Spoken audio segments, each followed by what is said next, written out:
The Global Spirit of Cricket T20 Festivale continues. Oh, I'm tired now. You know why?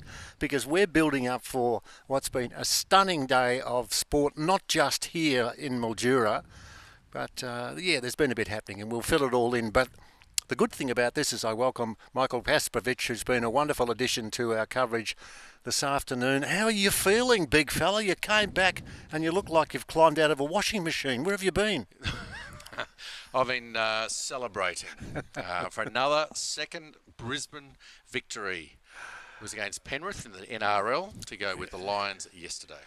Yeah, we'll talk about that in a moment, as this first ball is a wide down the onside and Billy gets into action mode. Hello, Chiller. How you going? Don't worry about shaking with me. Just shake hands with Michael. One of the key men who's been one of the real organisers in what we consider to be a spectacular extravaganza.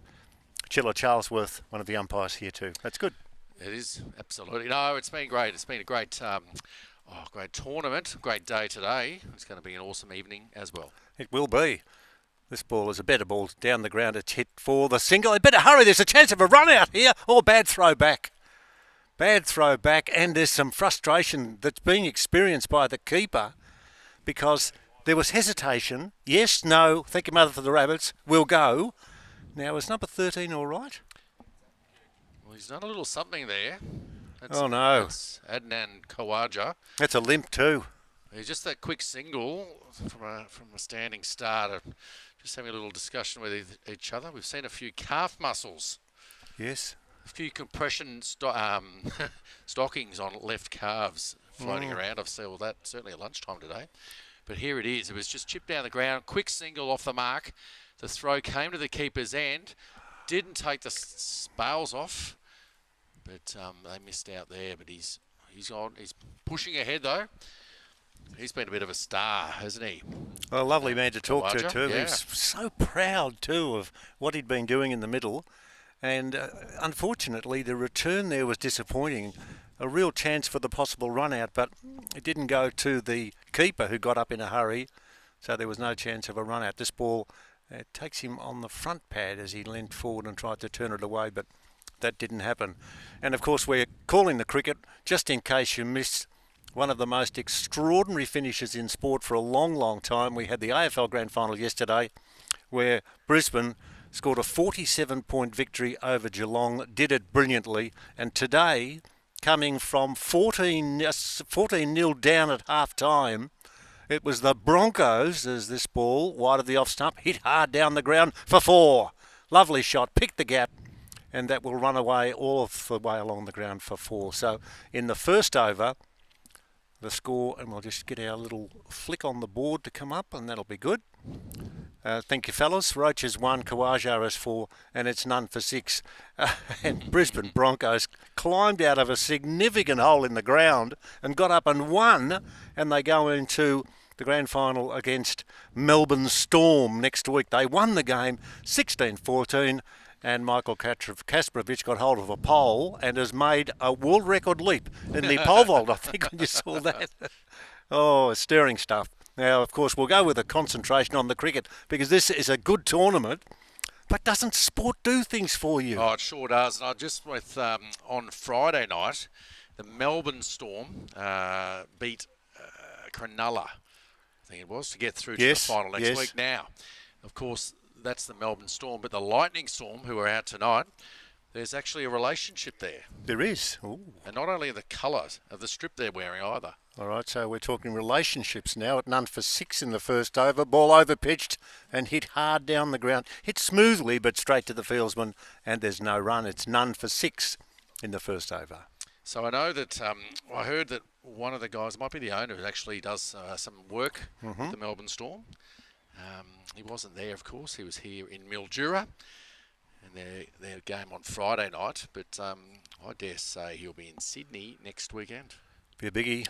Be a biggie, of course. Penrith winning. I'm not stuttering. I'm just saying that's how many they won in a row. And Storm now, who've been so spectacular, they're about the place. Now, this game now has a lot to answer for because our ladder, if we look, Michael, is a cluster. We've got games on tomorrow, and then the qualifiers and the finals are on Tuesday. This is none for 6. Roaches 1, Khawaja 4, and I've heard many comments, many bits and pieces that are thrown in my direction. I reckon I heard one of the best today. In order to be champions, you have to beat the champions. I like that.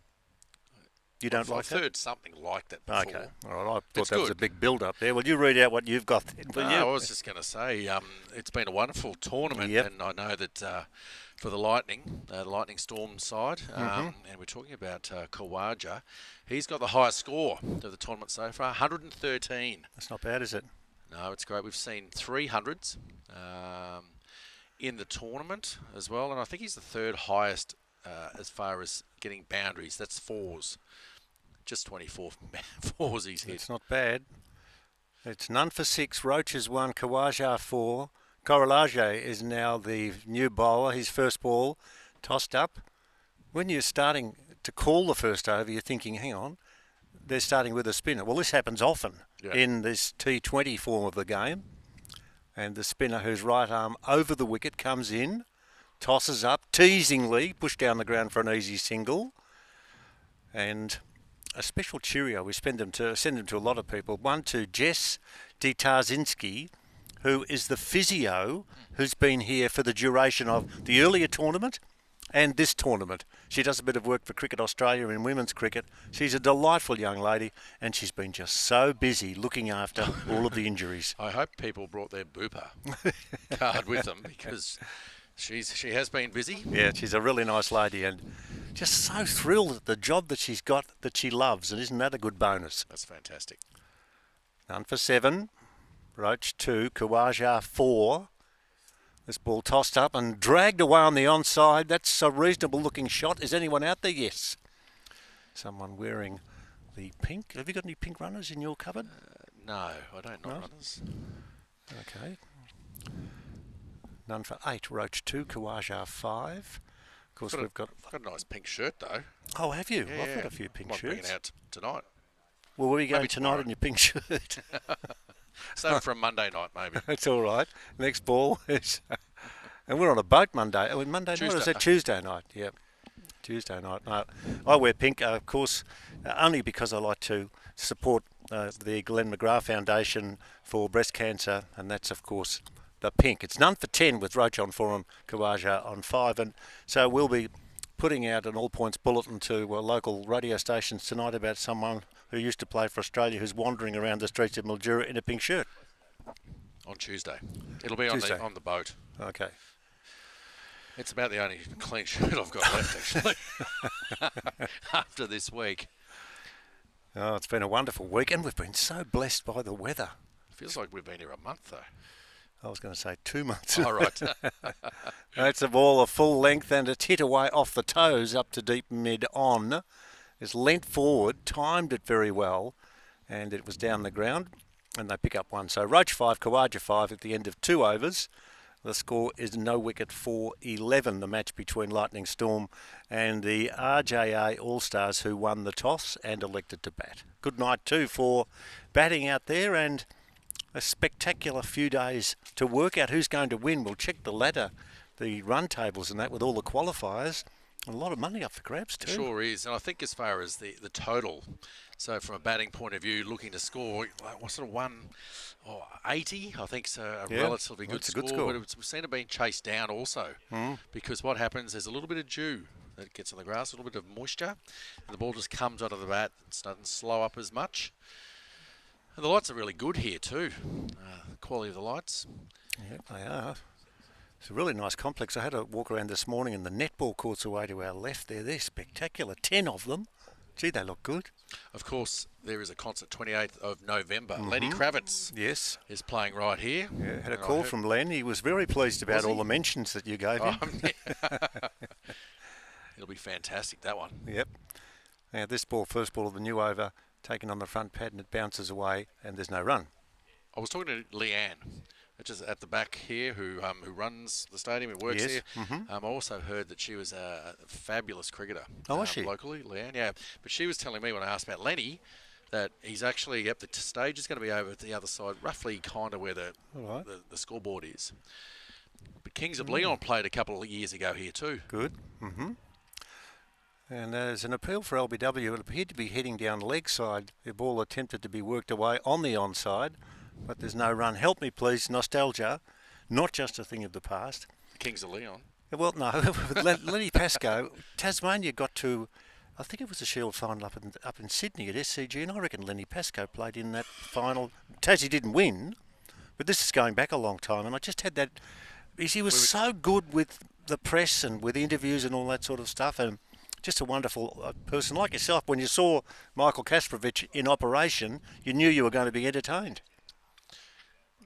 Certainly when he's sitting in Mildura. You will be entertained. Oh, hopefully. Yep. I'm trying really, really hard. Will you be here? Yeah. In Mildura. That's good. I'm right here now, next to you. So, yeah. No, look, and I'd be honest, I'm actually loving the cricket. I'm loving the skills and the smart skills that we've seen from the players. Plenty of experience out there. Start of almost through this third over, and we'll take a break, and Pat Silcox will come in and say hi and join Michael Kasparovich. And some of the stories he told me about your prone position when the sport that you were loving was nearing a completion earlier on, and I'm not prepared to go there. I think Pat should defend himself and defend you. Well, I was with Pat. So maybe you can put some context to Oh, it, no, mate. I'm putting nothing nowhere. Okay, good. Leave it alone then. None for 12, Roach 6, Kawaja 5. Glorious night. Magnificent. This ball of full length on leg stump, attempt to work it away on the onside. No possibility of picking up.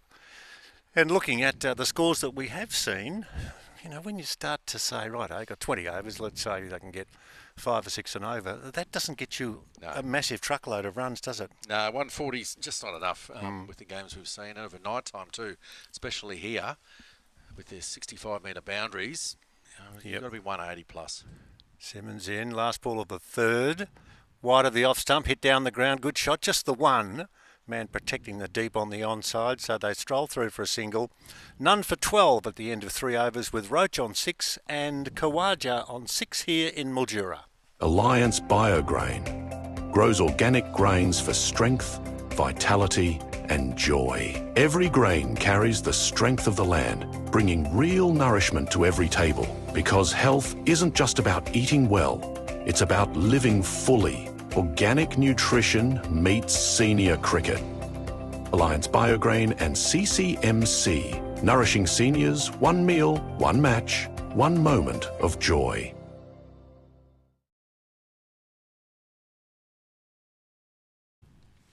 And we're back live here at the Mildura Sporting Precinct. Big thanks to Peter Walsh for opening the batting for us, the first 3 overs this evening session. As we can see, Coral Arge just curling one away outside the off stump, but it's dealt with comfortably by Lightning Storm. We've made a pretty steady start, Casper. It has been the start. Good to see you, Pat, again. Yes. We shared the viewing of the Brisbane Broncos win there, but how about we leave that and get back to the cricket? I like it. I know that Paddy was going hard with that, but but no, there. I'm interested too. Coral Arge, he's got that he's throwing him up there, giving it the air. Yep. He's got 5 wickets in the tournament so far, but very wily. Yeah, he would have bowled a lot of overs, I would have thought, in his career, there's no question. Oh, he's got him. He's gone straight through the off-pace delivery, and the batsman, Kawaja, can't quite believe his luck. He's been in really good touch, hasn't he, in the tournament? He's made a ton, and that time he probably gave himself too much time to rock back and hit the ball, and it crashes into his stumps. Which is why I make that 6 wickets now, with the way he's throwing up there and taking so much pace off the ball there. And like you said, the right length, because he didn't know whether to come forward or back, and played it from the crease and paid the penalty. Middle stump, top of middle. Look at the delight of the keeper too. He's given the stumps a bit of a glove on the way through too, so they know it's a massive wicket to grab early because Kawaja can get away from you quickly. Oh, he's had a sensational time during this whole tournament. Scored a lot of runs. And now they've lost it after winning the toss. Lightning Storm elected to bat, which is a little bit different, actually. We've seen sides prefer to chase. That's right. Chase down. Yeah. Last couple of nights. Now, I reckon our new man here is Jason Fraser. He's a boy that's played a lot of cricket on the Mornington Peninsula from memory. I reckon I ran across him on a country week trip in Melbourne about 20 years ago. Yeah. Good bowler, good batsman, good all-rounder. Likes the ball coming off the middle of his blade, so if he can get going, he'll be very exciting to watch, I reckon.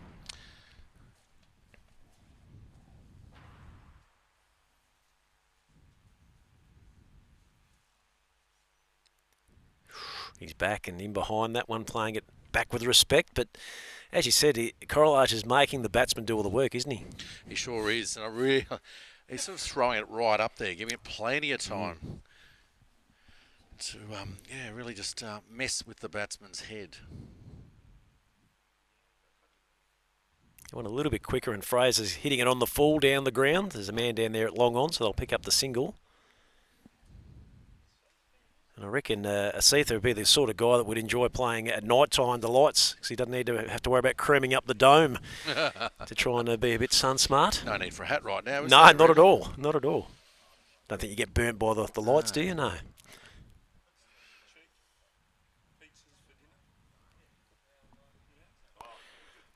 Tell you what we used to see Yep. I remember rugby league in like the 80s and things like that. You'd watch it, and the players would come out with almost boot polish Oh, yes. under their eyes. Yeah. I'm not sure The with old- AFL if that was the Well, even case too, if yeah. you go back to the old World Series days, I'm sure there was a few guys that used to wear the black underneath. We haven't seen it in cricket though. Not for a while. He's getting some swing, isn't he? Really prodigious way, or in swing, obviously, to the left-handers, but right arm out swing bowler, much like your good self.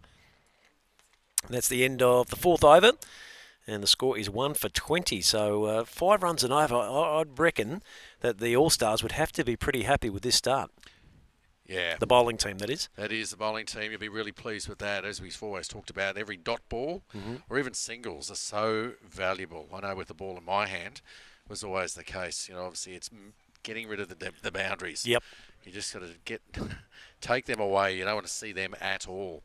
And certainly with the fielding restrictions in the first power play, with 2 men outside the 30-metre circle, this is an excellent result. I'm sure, as you said, the RJR All-Stars will be very content.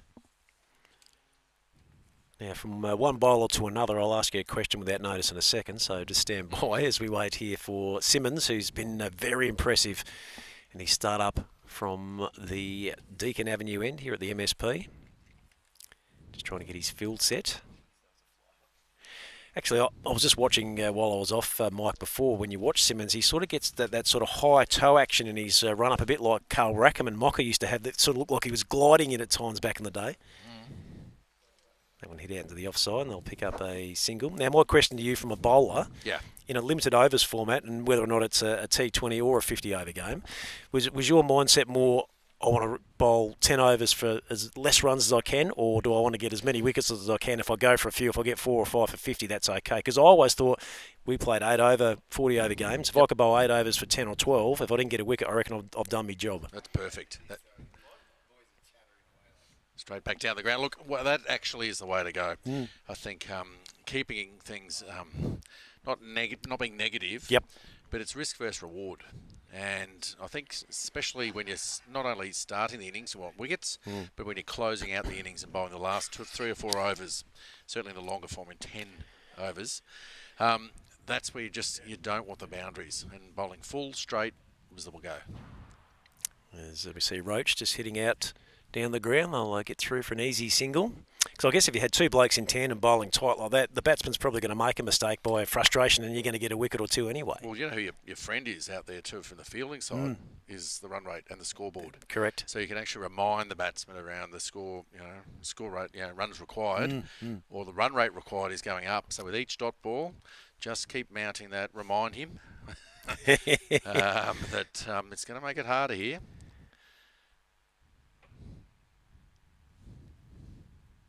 Fraser's hitting across the line out towards backward square. There was an appeal of some sort there from Simmons, but certainly looked like it was tailing down, didn't it? It was a willful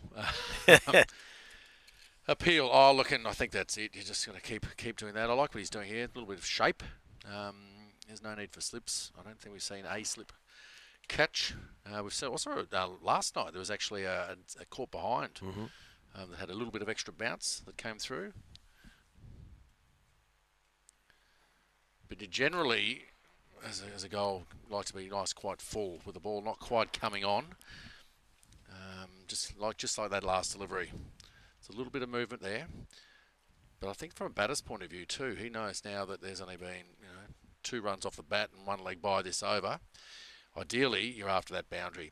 Looking around the field, looking at where the gaps are, knowing that if he just gets a little straight on the legs, he can turn it to leg side.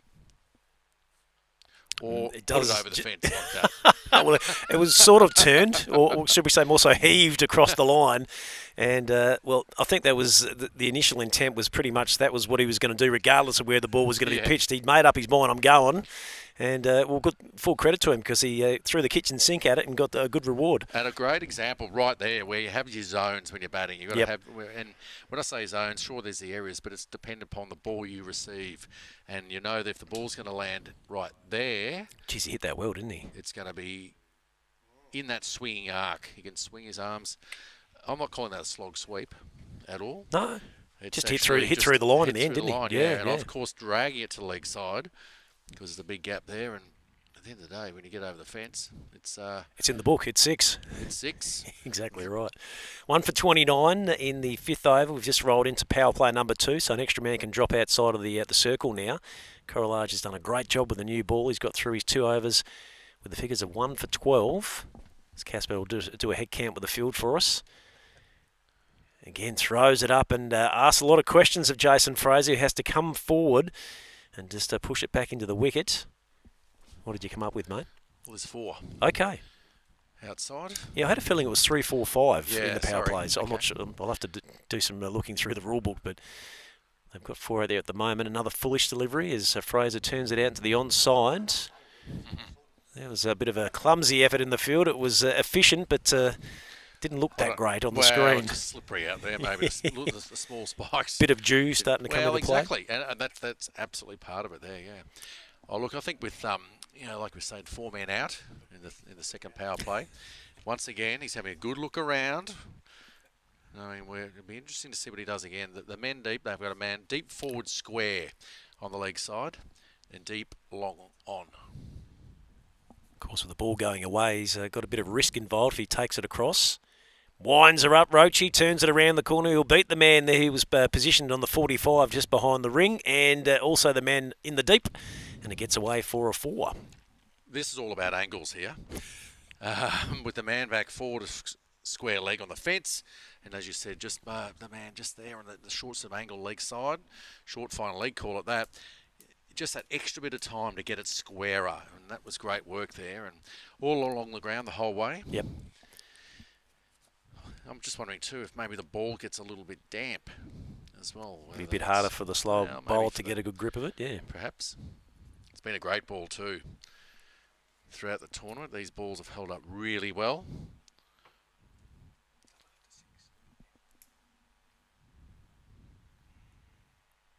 Well, that's pretty well bowled because he knows he's got that drift coming back from leg to off, giving him that bit of extra air. And once you get it above the batsman's eye line, Michael, it then becomes that conundrum. Do I go forward? Do I play it off the back foot? The other one too is actually, do you use your feet? Do you come down and get it on the full? Full, yeah. He's giving you plenty of time and the opportunity to do so. Fraser advances, but just gets himself in a bit of a complicated position there. Couldn't really free up the arms to hit down the ground. It's good to see him using his feet, as we just actually spoke about. Yep. But I think that's where he's, like I said, very wily here. The right pace, throwing him up there. Fraser working it away. Oh, there's trouble as Roach has overcompensated him. Oh, he's just going to get back, as it was some tidy fielding there on the onside as we get through the end of 6 overs, and the Lightning Storm are 1 for 35.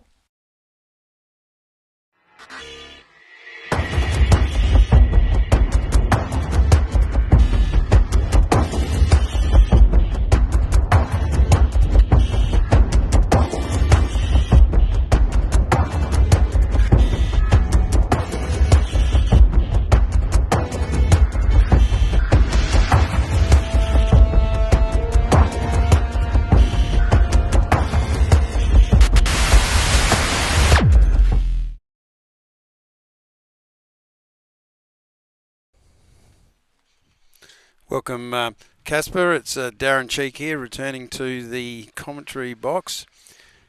We've seen a good start here by the Lightning Storm. They've, even though it's been a little bit of a slower run rate, they've started off very evenly and only lost the 1 wicket so far. As that Simmons came into bowl, and it's just been patted out for an easy single on the offside. Yeah, it's been interesting, a bit slow, if you like. We talked about the total you really want to get to, and with the Wasp is telling us at this stage 151 is the possibility of the sports score predictor, but really you'd like he's scoring sort of like up near 180. I think we've seen that the ball seemed to come on a little bit better in the evening with a bit of dew on the ground. Simmons comes back in and he's bowling at a good pace and a good line, and that's just pushed out. I thought there was a a deep point there, but it beat him and went out a bit wider. So that was a lovely stroke that ran to the boundary. There might be a little bit of dew there tonight, but it still seems to be running over the ground very fast. I think that's what we've seen too, not only just off the pitch with the ball coming on and not stopping when it's bowled, but more so across the surface. I mentioned all angles too, and perfect there with the man in deep cover, getting it nice and square. As he comes back into bowl again and puts it on the stumps, and it's just defended onto the offside. And I think that's the thing. You've got early in the over, you've got your boundary, and now it's just a matter of turning over that strike. Obviously after that first wicket, getting a partnership together, and yeah, they're working pretty well here. Roach, 23 off his 20, and Fraser has got the just the one boundary. Simmons comes back in again, puts it down. He's on a very steady line, and it's just again pushed over to the offside, pushed over to point, and they go through for an easy single. Yeah, and this is the part, just rotation. Through there, I think that you don't want to get giddy. And obviously you've got teammates sitting in the shed watching and maybe giving as an opportunity to give them a go. It takes a little while to feel like you get in as well. And that's the difficult thing, or the tricky part is how much time you give yourself in the 2020. Might be the first time we've seen two opening bowlers actually bowl out their whole 4 overs together. I suppose that's how well they've been bowling. And there we go. He's put it in. It's been a beautiful Yorker cut in and looked like it took middle stump. What a great delivery by Simmons. I liked it. The issue there for Fraser, but he went too square. He didn't give it the full face of the bat. So he went to just turn it, as we'll see on the Enjoy Wine Char Grill and Bar replay. It was beautiful. It's sort of just the length once again. Come in, yeah. I think it might have been a little slow ball that beat him, no? Well, not so much. It's just the pace of the wicket a little bit. But as you can see there, he was coming down looking sort of like, it wasn't even the full face of the bat, hitting it straight down, looking to just turn it a little bit squarer. And so then when you're turning the bat, you've got less of it to hit the ball. And it just made it straight through. So 2 wickets down now for 40 runs. During the 7th over here. 1 ball left of that 7th over. Yeah, that's a great wicket to get, and I suppose, like you said before, that the run rate is low, and while he was trying to build his innings and get it ready, it doesn't look so good when it gets in the scorebook, when it doesn't work and it ends up being, more balls he's faced than runs. And you're out. That's the other part that doesn't look so good. Not so good. He can't do much more now. Not from that side of the fence you can't, but certainly later on, second innings, when they're out there in the field or with the ball or in the field, there's still plenty of opportunity to do something spectacular and do it for your field. Do it for your team. Could be a great catch or run out. Do something special is always the key. Yes, we've got Bennett who's come to the crease now. Doug Bennett. Yep, Dougie Bennett. I'm sure his nickname's Dougie. Or Benno. As us Australians do. Put an O or a Y at the end of anything. I know. They haven't actually given us any details like that. No. Often you sort of get a bit of some feedback. We can talk about them. Maybe how the season's gone so far. What start of the season for everyone. Maybe even what their favourite food is. He's out there in his cap, and Simmons has come in to bowl his last ball of his over. Oh, a nice little swinging ball, but just a fraction too full. And it's just tapped down to mid-on for an easy single for a very good over. 1 wicket, 6 runs off of that over, so very good. And the team score's gone to 2 for 41 off of 7.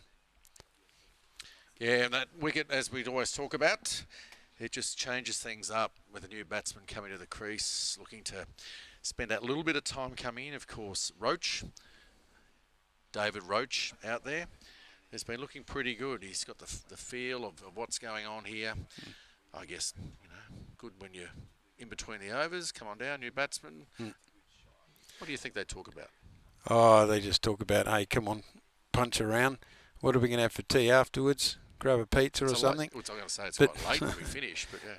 Norris is coming back on the bowl and to finish his spell off, and I heard you talking about how it's great that he's popping it up in the air a bit, throwing it around, and one thing I've heard from the players that aren't used to ever playing under lights, they're loving this new experience themselves, is the lights are a little bit low and tend to get under their cap, so if I was a good leg spinner, I'd be tossing it up high so that they do have to look into those lights.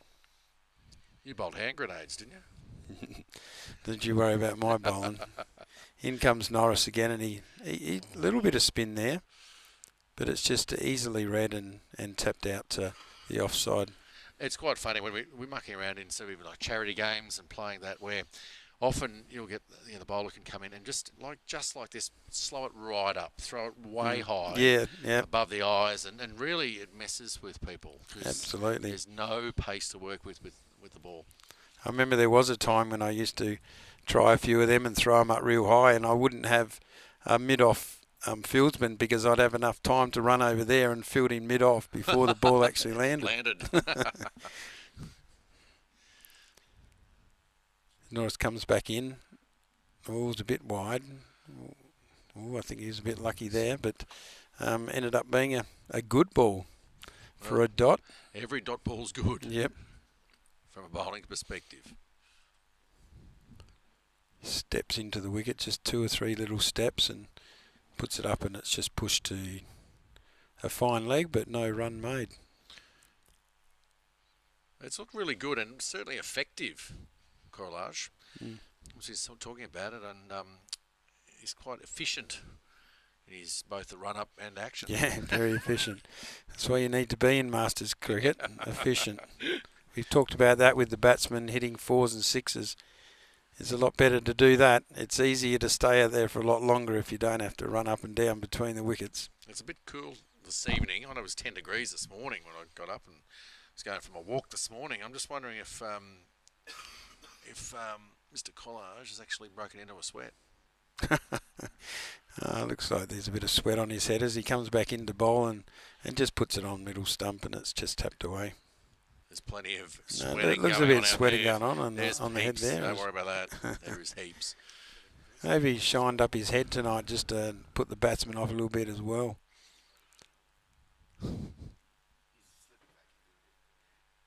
This will be the last ball of his spell, Collage, and he just tapped it up there, and is it Bennett leant back and just tapped it over to point. They come through for a single. And happy with just another single there to finish that. 44 for 2. Going to be interesting too, I reckon. Cheeks when they decide to sort of put the foot down, start going. And we've seen there's the long batting lineups, these teams, aren't they? Oh, absolutely. Whenever I've talked to the captains, they've talked about how every player says they're an all-rounder and it's bad, and it's hard for him to make a batting lineup. But we're talking about Collage having his spell and using as least energy as he can. But he was very fast on running off the ground after he finished that spell, and he's gone for a rest into the bunker now. As someone else as the sub-fielder's come on, so he's done his job. He might be sitting in the dugout from now on. Very high performance. That I think that's cutting edge. Bit of work. What do you reckon this new bowler's nickname is? In comes the pig. P-I double G, of course.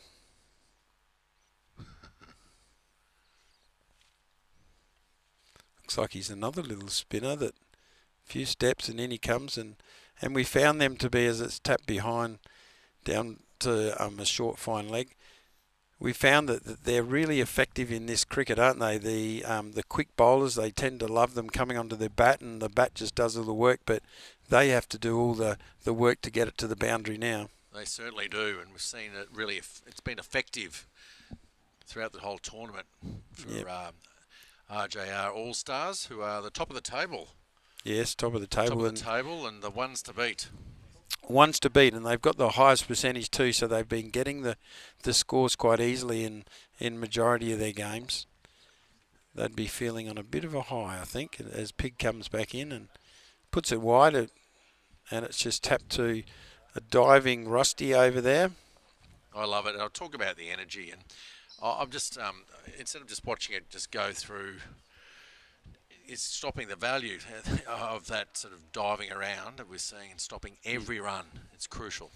Pig's back in, and he's tossed that up a little bit too far, but he's lucky to get away with that, as it's a full toss that's just hit down to mid-on. Probably should have had done more with that one. Well, I think that's it. You can use your feet too when he's throwing them up there. Use your feet, come down. I like the way he's still hitting straight. As he puts it out there again. Yeah, that's beautifully. He's glided that perfectly through slips where, of course, as you said before, we haven't really seen any slipsmen this week. Great diving. Great diving. Yep. And up he gets. Up. Yeah, he's up. Yep. The dive forward, because with a good throw, he would have been right on there, but I'm not sure he actually got the slide. He got the full. Wasn't much going on there with a bit more dew. Could have helped him out. Pig comes in for his last ball, hoping for a dot here, finish off the over. But better than that, he's gone for a hit and it's managed to get under the bat, and they've called for a stumping. And what are they We're doing? waiting to see. I haven't seen if any fingers have gone up. Billy Bowden is walking over to umpire Steve Ward to have a chat about it, but the batsman seems to be walking away. We'll wait for the replay here. He puts it up there, and he's come down the wicket. It's spun away from him nicely. How much he came down the wicket, I'm really surprised to see his foot's even near the line. Must have started well back. Yeah, he started well back. Oh, yes, he's called for the decision. This is going to be a very close one. In the fast speed, it looked like his foot may have been in the air. That's right. But we'll see. But that was a good ball, wasn't it? Did you see it spin away from him? And I thought he'd been bowling little offies most of the other time. Just slid, as you said, just slid straight past. Still going upstairs. We'll wait and see what comes back with. And there it is. The finger goes up. Great sharp bit of work behind the stumps there. Fantastic work, Brendan Walsh. Really sharp. We're talking about effort in the field. Obviously the movement, but also to get that wicket there. On the last ball of the over. It's 3 for 50.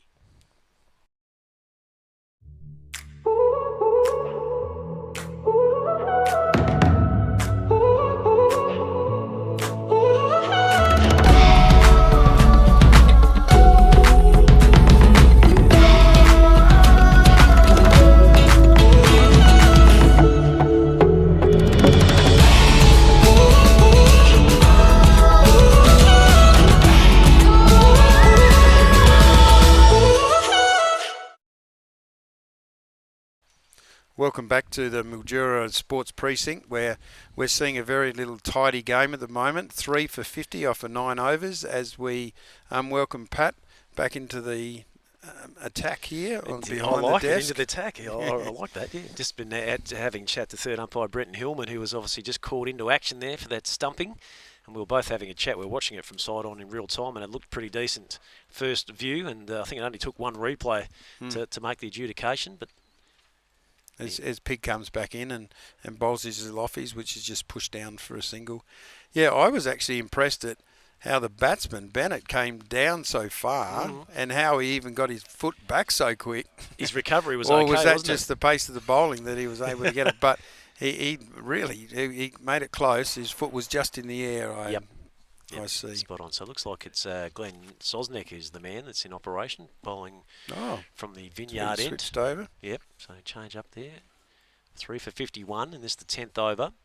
Our Wasp is back on deck, and at the moment is predicting the Storm to hit around 140. Certainly in a daylight fixture, you would certainly say, cheeky, that's not going to be enough, but under the lights, 140, 150 might be a challenge to chase down, as that one's tucked around the corner. The man on the 45 didn't handle it. It's not going to get to the fence, I don't reckon. They'll get through for a couple. Throw comes in. And I think, correct me if I'm wrong, I think the Chasers have won each game here. They have. So far. I don't think we've seen a team the 10 wicket. No. Nope, not at all. So they do need to get a bigger score on the board. And And at the moment, 5.68 runs and over, he is a little behind the mark. Ball pushed down the ground towards long off. They'll pick up another run to the tally. Roach is 28, and Mason Robinson, who's come out to join him, currently on 3. Still in this second power play, but you feel like Roach is the key here at the moment. As he leans back, uppishly puts it out behind backward point, and it's going to be a near-run thing out there. They'll save it. Nice bit of job there by the All-Stars. Yeah, back for a couple.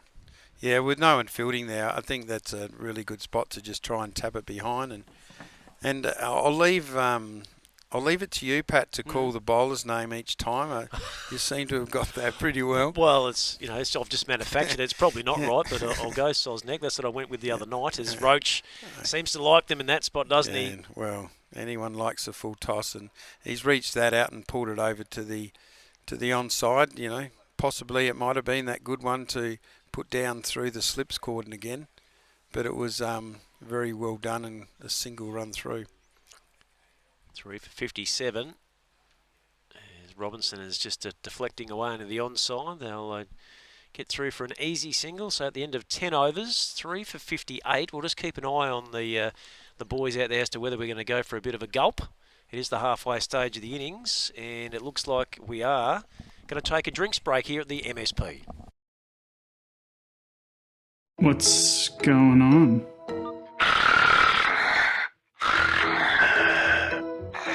That's you. What do you expect me to do about it? It's time. It's time to see my mates at CPAP Direct. They help me get my sleep apnea sorted, and they offer good old-fashioned customer service and support. CPAP Direct not only have the latest technology in sleep testing, CPAP machines and masks, they can help you too. You can leave the mask on. What?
G'day and welcome to Mildura, the capital of tropical North Victoria, where adventure awaits you around every bend.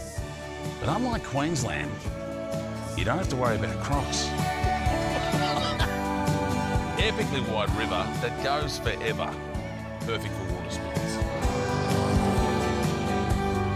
Your next adventure is in Mildura and it's just a short flight away. We'll see you there. Yes, indeed. We are in tropical North Victoria here at the Mildura Sporting Precinct. As we see Pig bowling the ball into the body of the batsmen. They knock it out into the onside. So Robinson does his job as he turns the strike over to get Roach back facing deliveries. Pat Silcox with you, and we have third umpire Brenton Hillman with us. Hilly, thanks for joining us on the mic. No worries. Thank you very much for having me. As we wait on this next delivery. Ball is hit through the offside. There's no run. We were both just having a chat in the cheap seats there just before, and it's quite interesting. You can't see it on our camera shot here, but we can see in the vineyards some tractors doing a bit of work, and there's almost like this haze that's hanging, a dust haze just out the back of the ground here, which is quite a spectacle actually. Almost looks like it's a fog or a mist coming in. I was going to say, it does look a little bit eerie when you look out there and through that one, so yeah. So Pig 1 for 7 in his second over, score 3 for 59. Roach 31, Mason 5, so a bit of a rebuild here for the Storm. That one's a bit of an off-pace delivery. It's head out to the man on the ring. Didn't take the catch, but did well to hang on to it. He was a bit confused as to where it finished up after it left his grasp. I'll get through for a single. Now, Hilly, maybe just a quick run-through of your journey here in Mildura. You've seen a few games over the past couple of days, and what sort of venues have you taken in? Yeah, well, I've done most ovals actually Okay. around the place, which has been good. So Yep. I was here at the Precinct on Friday night with Billy, which was obviously a highlight. Yep. And yeah, I've been out at the John Hall and Goal Okay. on Friday. So Yeah. yeah, a few different ovals, which is awesome. There's our shot of what looks like a bit of fog or mist coming in, but just a bit of vineyard dust haze being chopped up from over the background. So, yeah, painting a very exotic picture. It's starting to come into effect with their main overhead shots as well. As the ball's hit out towards the man on the 45. They'll get through for another single. So, have you had any night games out at John Hall? Yes, Yeah. yes, I've had most night games, actually morning and night games in the sort of afternoon off tonight. This Okay. is my first one actually not officiating on the field. Yeah, righto. And very enjoyable as the third umpire. As we see a rerun there of the ball going out into the ring on the offside. Looks like he got both hands to that. I Yeah, think, it maybe, was a decent attempt at the Yeah. end. So the end of 11 overs, 3 for 62. Lightning Storm won the toss, elected to bat. Not quite working out the way they would like at the moment, but still plenty of time, 9 overs to go. In the earlier game this morning, we saw a really determined effort by the Territory Blasters, who were slow out of the blocks, but they got to 148 in the end. So that's what I think the All-Stars will be keen to try and hem in on here. Roach cashing in on some of the loose deliveries. Actually, I think that's been a bit of a tactic over the last day or two as well, because of in our game this morning there was a similar situation. They were sort of only about 50 or 60 after at the drinks break, and then had wickets in hand, and that's when they could start to unleash a few big bombs, and sort of got up to the 150, which is Yep. that's a fairly good score around these days. Ball taken around the corner, a little bit tricky to see down there with the haze, but boys did a pretty decent bit of work on the line there to bring it back in to save the 4. So Roach 34, Robinson is 8, 3 for 65, and this is the 12th over. So run rate 5.74. They're keen to build on that as Roach is defending back to the bowler, and there's no run. So you mentioned you were here Friday night to see the big hitting of Jamie Lee. I mean, he's one of the form batsmen of the competition, isn't he? Correct. Yeah, I umpired him last year in a game as well, and he did the same thing. As Roach just turns around the corner, gets the slog sweep into gear, and the ball goes for 4. Yeah, when he's on, he's on. He's as I said, he didn't. He picked the right ball to hit, and that was the main thing as well. So it was a beautiful innings. Well timed, and got him over the line with 4 or 5 overs to spare, which was awesome. There was no doubt that he was doing the calculations in his head, 'cause he knew how many runs were left and how many he needed to get to the 100. Now, not convinced of whether or not it was his shot. I know it went for 6, but I reckon Brian Gawn helped out with a bit of extra air in that delivery to try and get him to 100. Very much so. I was at that end, and there was a lot of spirit of cricket to get him to get that 100 on with 4 runs to win. So yeah, very nice. Roach again powerfully strikes the ball out towards the deep mid-wicket boundary. They'll get through for another one. So score continues to tick over here for the Lightning Storm. 3 for 70 after almost 12 complete overs. We'll slip away for a break. I believe Pete Walsh will rejoin us shortly. As again, Roach on bended knee, hits out onto the onside. That's a beautiful shot. Gets away from the fieldsman and actually crashes into the legitimate fence on the outside of the ground. So that's a great piece of work from David Roach. At the end of 12 overs, score is 3 for 74. Begins with passion. It begins with Yashi Sports. Canada's home of cricket, trusted by players worldwide. From head to toe, complete cricket solutions. Official uniform supplier for GT20 and CCMC. For every walk to the crease, for every bold start, for every fearless shot, Yashi Sports. Canada's home of cricket. 3 for 74, Roach 38, Robinson 13, Pig is the bowler. Last wicket falling with a score at 50. Partnership is 24 off 18 deliveries, but 74 would need to be, well, doubled would be nice.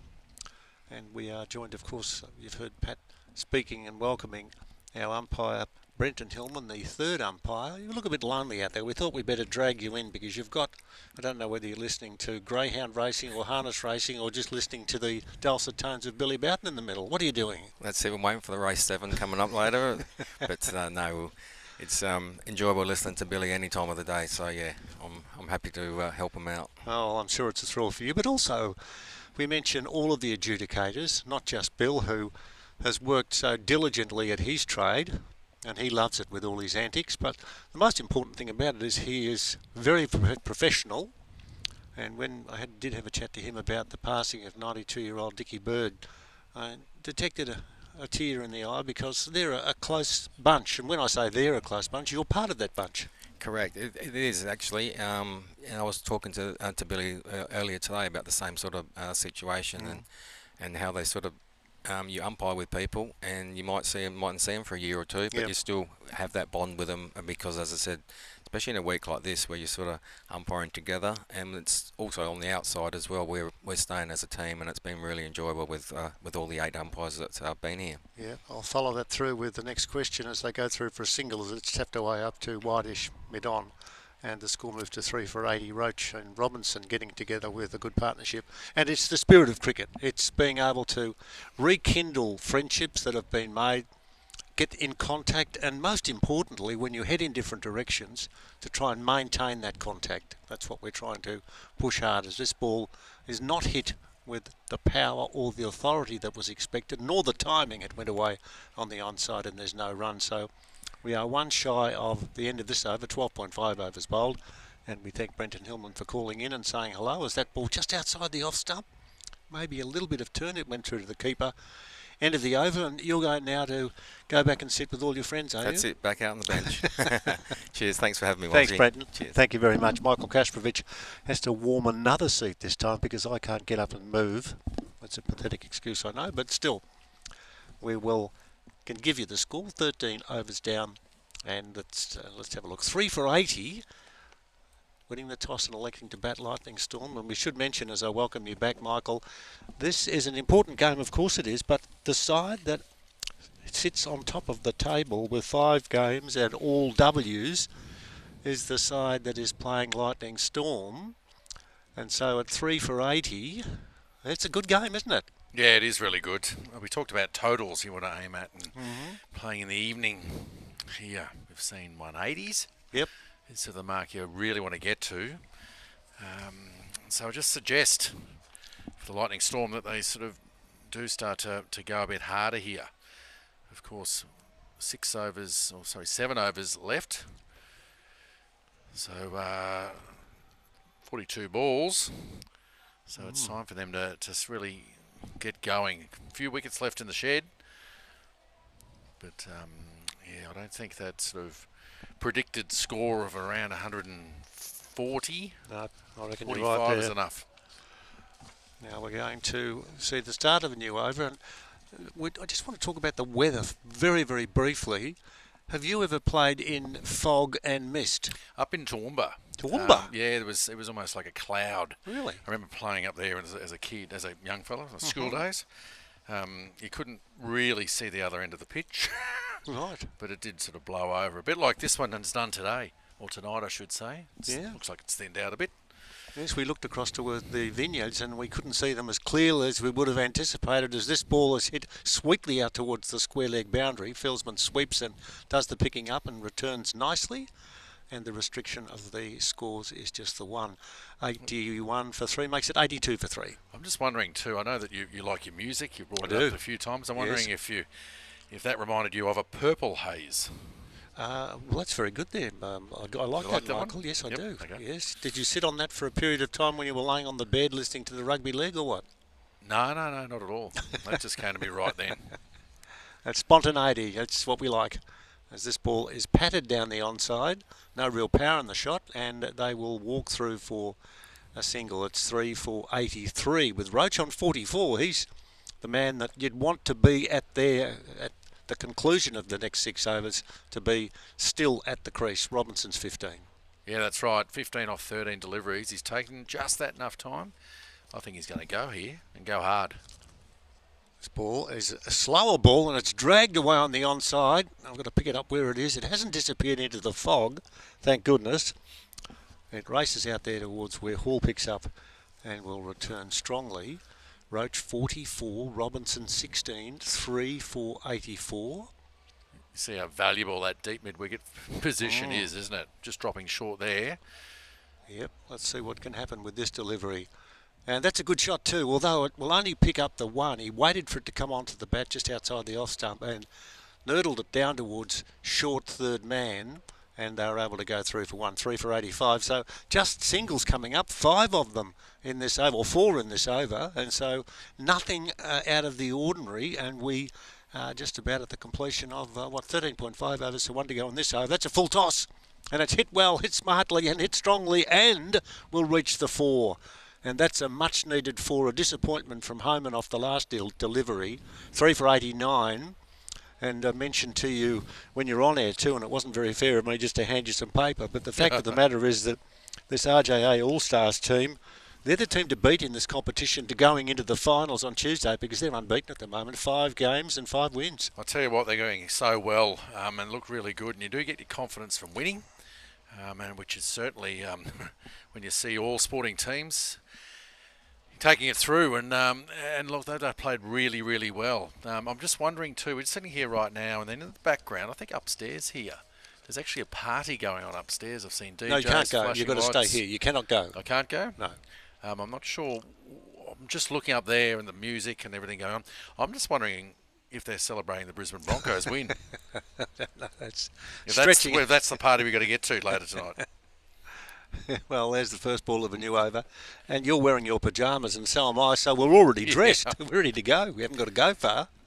Well, maybe that was the thing. We could have saved some accommodation and just bought a swag. It gets a bit chilly at night out here. It does. Well, what I can say, though, is because the one thing that we have got in common is we both love sport, and the point of the exercise is that we get thrilling. It doesn't matter what sport is being played or watched, there's always something that you can talk about, and in this game, that we only see once a year, and we don't even see these players apart from when they pop in and say hello next year. 3 for 90, Storm. 3 for 90, that ball. You attempt to drag away on the onside. They start for a single, but that wasn't going to be the case, so they get back into the safety of their grounds. Overs remaining 5.3. 3 for 90, plenty of wickets in hand. Are we going to see a big strike for the maximum? Not that one. Tapped away in the air, not fielded closely on the onside, and they'll walk through for just the 1. So if we look at the figures of Pig, 1, duck egg 1. So 4 balls into his second, or let's have a look, what's he up to? His 4th over. He's got 1 for 18. Yeah, with 2 balls left, Matthew Pig has been very impressive here, and I think that's it. It's just the slowing it up. With these little off spinners, making the batsman force the pace.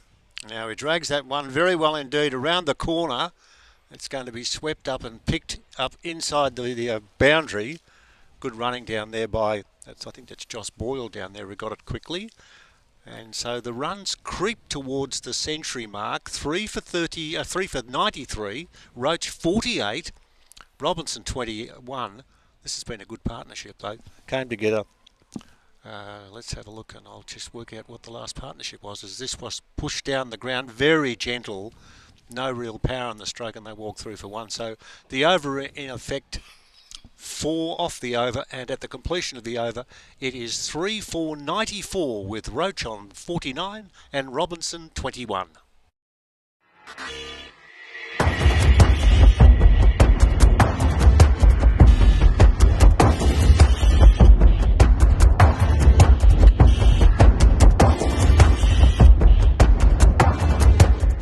Every moment captured in real time.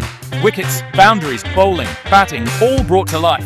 Vision AI turns data into visuals for analysis, streaming and content.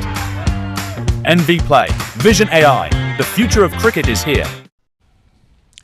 3 for 94. I'll be here for another few overs as Pat has returned. What he did though, he's really good now. He goes orienteering at a certain stage of when he shouldn't be going orienteering, as this ball is hit in the air, high and wide and reasonably handsome too. It's gone out to the boundary for 4. A lusty and successful blow by Roach, and that brings up his half century with that 4. He's 53, and it's 3 for 98. And Patrick's returned. He's returned, is he? Yes, he was orienteering in the vineyard over there to see how it was and how dangerous it was, and he's come back and he's given the thumbs up to say it was okay. Well, I'll tell you what, it is dangerous going over there in short and t-shirt. He wasn't dressed. No. No, well, he'll be found the in 3 or occasion 4 out there. days, and that'll be okay, and we'll be pleased to have him back. 3 for 98, 2 to go before the three-figured result, which will now be sorted out as we speak. A very healthy blow outside the onside, picked up beautifully and smacked across to where the Goodyear side is. And it's been a good year, all right, for many of us, because we can plant our tomatoes next week in October. Does that make you happy? South East Queensland, I'm not so sure that's the case. Okay, all right. Well, thanks for watering down that story. 3 Sorry. for 102. I'll come back to your garden if you like. What else are you planting? Oh, lots. Yeah, anything that grows, that's all good. Well, this next ball is played deep into what is a fairly wide expanse on the onside. A lot of fieldsmen out there, but they're protecting the boundary. 3 for 104 now. Roach is 58 and Robinson 21. Overs remaining 4.3. The run rate is up to 6.5. Gee, when Pat jumps in and chats to you at the end of this next over, there'll be some fun and games. It looks like there could be a real helter-skelter finish. That's a full toss. Hit in the air. Straight out to the fieldsman, who sweeps the boundary on the offside, rolls it over, and they go 3 for 1. I'm not sure we'll be chatting much about agriculture. No, okay. That's Pat and myself. Like I said, good growing conditions in southeast Queensland, of course, with heat, plenty of rain. But I'm certainly no expert at that. I'll stick to the cricket. Okay. There's a big, strong blow down the ground. And now, is it been caught? Dropped it. Dropped it down there. Number 37 going in and looking for a short period of time. That's Chris Stone. Whether he could pick it up, and the lad's doing a wonderful job there on the scaffolding there. We can't see the scaffolding, but we presume they're still there because we're getting shots, which is a good thing. Well, it was right on the fence there, and I guess just standing back waiting for it. And it just seemed to drop in front, as the replay will show here. Just dropped on him. Oh, dear. Yep. It's a shame. It was a good effort, wasn't it? Oh, it was a great, every effort out there. I'm just been amazed with the effort. Yep. Is the word. Of course, energy is another way to put it. But everyone going for it as best they can. And I think, unfortunately, they couldn't pick up that wicket. But we saw there's a couple of boundaries off that over. Just started to lift it a little bit still. 4 overs remaining. I know the Wasp has it potentially, the score predicted, just under 150. Yep. There's lots of things you would have worked out in your cricketing fraternity. You would have jumped at any question that would have been thrown at you, and I know you're going to know the answer here. Could you please describe for us the Duckworth-Lewis method? Does it count for clouds and fog that come over the... Fogs over wineries. Yeah, over wineries. Look, it's quite complicated. Yeah, okay, and, good, look, right, it's a 2020 version of the game, this, so we haven't got time to explain. No, that was so, beautifully done there. That was a short ball outside the off stump. You let that one through to the keeper. 3 for 106 after this over.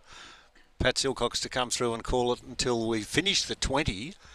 And we finish with a total of, well, it's a Tofino. Who, if I would know, because 3 for 107, it's gettable. 130 odd, do you think? Well, that's where they need a bit more. I know with Wasp, as you said, 147 it's predicting here if they're going the same rate now. Yep. They just really want to find that fence a bit more. Certainly does Roach. He wants to hit that fence and get right over it. This ball is pushed deep. They're just going quietly, settling for the 1 run. One would think, are they going to go for 2? They could on the throw. No, just the 1. And another question that's come through from Laurie from Longford. Do you know Laurie from Longford? Not so much. No. Well, you'll get to know him because he's a good man. He's a cricket guru. He's a statistician. Yes. And I'll just ask this question of you in just a moment as this ball outside the off stump. And he said he's enjoying the commentary very much. And it's good that we are bringing the third umpire into action, which is only because they've agreed to do so. He'd like to hear from Wasp. Hear from the Wasp? Yeah. Well, is the Wasp here? Is he a person or is he a computer or what? I think it's AI. That ball is driven deeply down the ground. I'll have to ring the President of the United States to find out what that stands for because he stumbled through a press conference. But he's okay, though, because he's got the position of authority, a lot more than we have at this venue. 3 for 109. As far as explaining what AI is? Yeah, or exactly.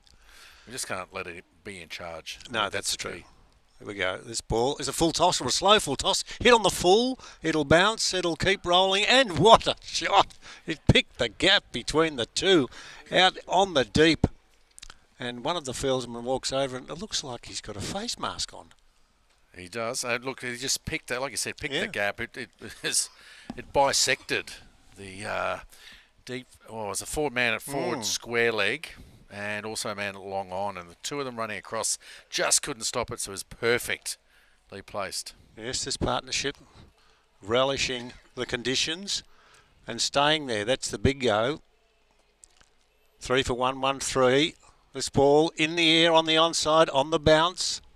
Straight to the fieldsman, and so that ends a productive over for the batting team. Let's 2, 3, 4, 8 off the over, and with the 17, it's now 3 for 114 with 18, 19 and 20 to go.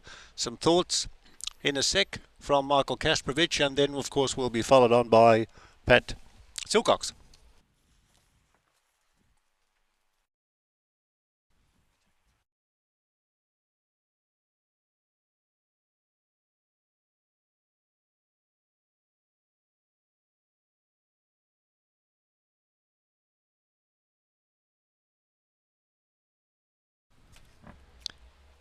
Three for 114 after 17 as we start the 18th over.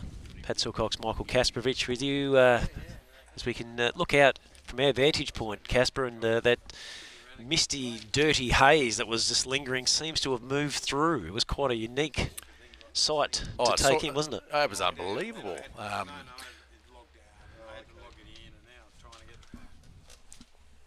Ball is again heading out towards the boundary, and that's exactly what the Storm need, don't they? Roach is certainly the man that's going to potentially get them to a defendable score here as they continue to push through. He's now, what have we got here? We've got him on 69, I would think, after taking that boundary off the first ball of the over. So he needs to try and bat through the 20 now, doesn't he? Well, he does. Of course, he's out there, 65 of 51 deliveries. Oh, he's leaning into that, and that's going to go all the way. Only a couple of bounces and into the main fence there, as we can see the umpire stretching for the sky at that time to let us know exactly what it was all about. Steve Ward enjoying getting into his work, and Roach now up to 77. You mentioned that the haze, the fog, the cloud has disappeared, but have a look at the boundaries. They've certainly turned up. There's been 2 sixes in a row by David Roach, and he's looking like he's well and truly here. So as you pointed out, getting a decent score here and getting over 150, it's a key with him staying there. Homan goes around the wicket, but he's going to get the same result. It's going to go all the way again. In fact, that's probably the best one he struck out of the 3. Timed that beautifully. 3 sixes in a row. This is exactly what they're needing, the Lightning Storm. And he struck that one so well, hasn't he? Yep. It's quite remarkable how the momentum in a game like this can change so quickly. It always does, and that's the best thing. Whether with the bat or the ball, either way, it happens all the time.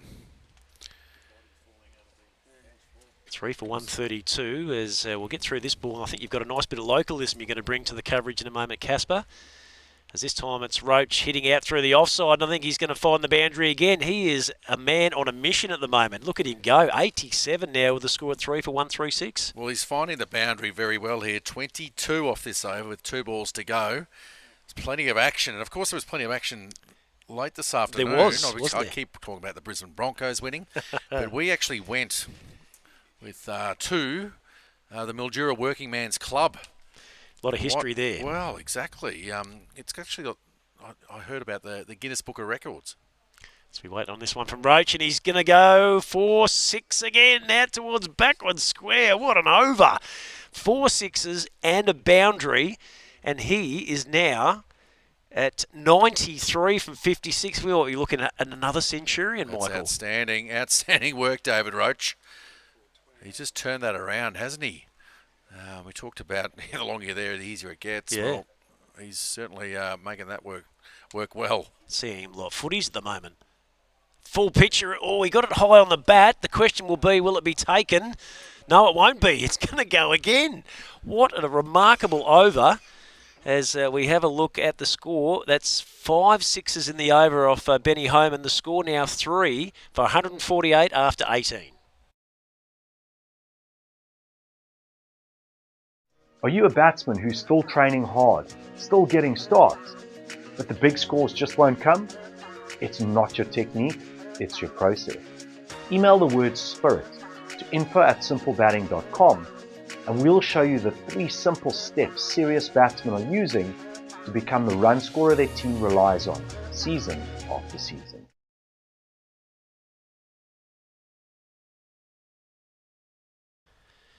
As we come back to live action here at the Mildura Sporting Precinct, my goodness, that 18th over, 5 sixes and a 4, 34. If my maths is any good, I wasn't great at maths, but that's just turned the game on its ear. Oh, that was incredible. Incredible over there, and hasn't that just changed a lot of things, if not everything?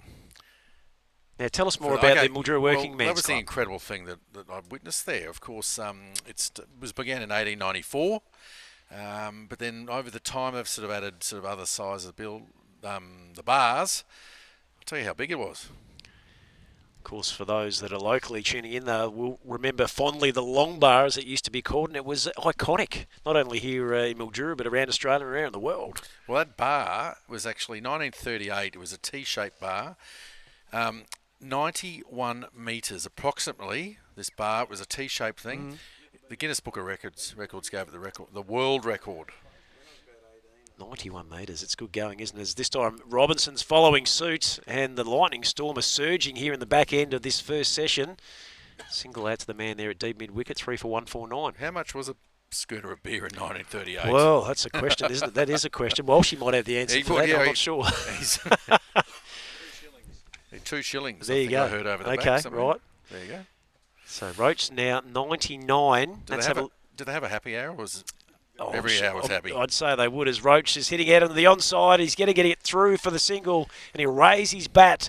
100 runs from 58 deliveries. Look at him go. That is a sensational effort from David Roach. Kisses the badge on the helmet, and he is one happy camper. Well, the Lightning Storm, what a great innings that is. Of course, 100 runs, and his rugby league team, the Melbourne Storm, of course, they are related, the two teams. They'll be looking for a performance just like that next weekend. They will. The grand final against the Brisbane Broncos. But that was outstanding effort there. He still got to finish it off. So, All-Stars all of a sudden are desperate for a scalp here, as this partnership has really put the Storm back in the picture here. They came together with a score at 3 for 50, so it's just ticked over the 100 mark, this partnership, coming together in the 9th over. So this is a huge rearguard action from Roach and Robinson, the 2 R's, Casper. Yeah, I think that might be the 4th 100 we've actually seen in the competition. It's been spectacular. This 100 off just 58 deliveries, and he's not done yet. Hits out again to his favourite part of the ground on the onside. A little bit of a fumble by the man on the ring. I don't know, they actually had a crack at a single there. I'll just have to have a look. No. I think they've stayed as they were. Decided to stay there and have a go at the next one. He's the man that's seeing them beautifully, so he wants as much strike as he can possibly get here at the back end of this third power play.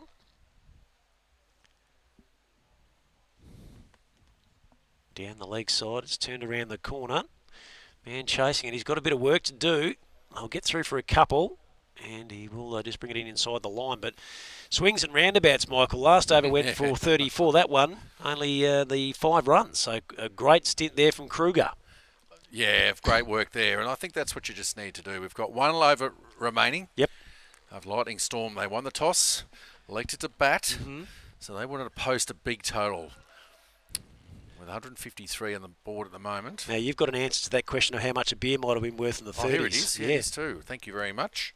Around 6 to 8 pence. Okay, pre-decimal times, yeah. Yep. Okay. So what does it say? 12 pence in a shilling, 20 shillings in a pound. That's going straight over my head. Can't do that maths. So a pint cost about half a shilling. Okay. All right. Didn't Walshy say 2? Yeah, he did. He was not quite on the mark, was he? Yes. So it's going to be Jason Lavender with the big job here to bowl the 20th and final over of the first innings in our evening session tonight, coming to you from the Mildura Sporting Precinct. And the Lightning Storm have really got things running their way at the moment. 3 for 153. This partnership is now up around 103, which has been outstanding. Roach is 102 from 60. Robinson has just played his role, turned the strike over, 27 from 26. So 6 legitimate deliveries left here. Can they get to 170?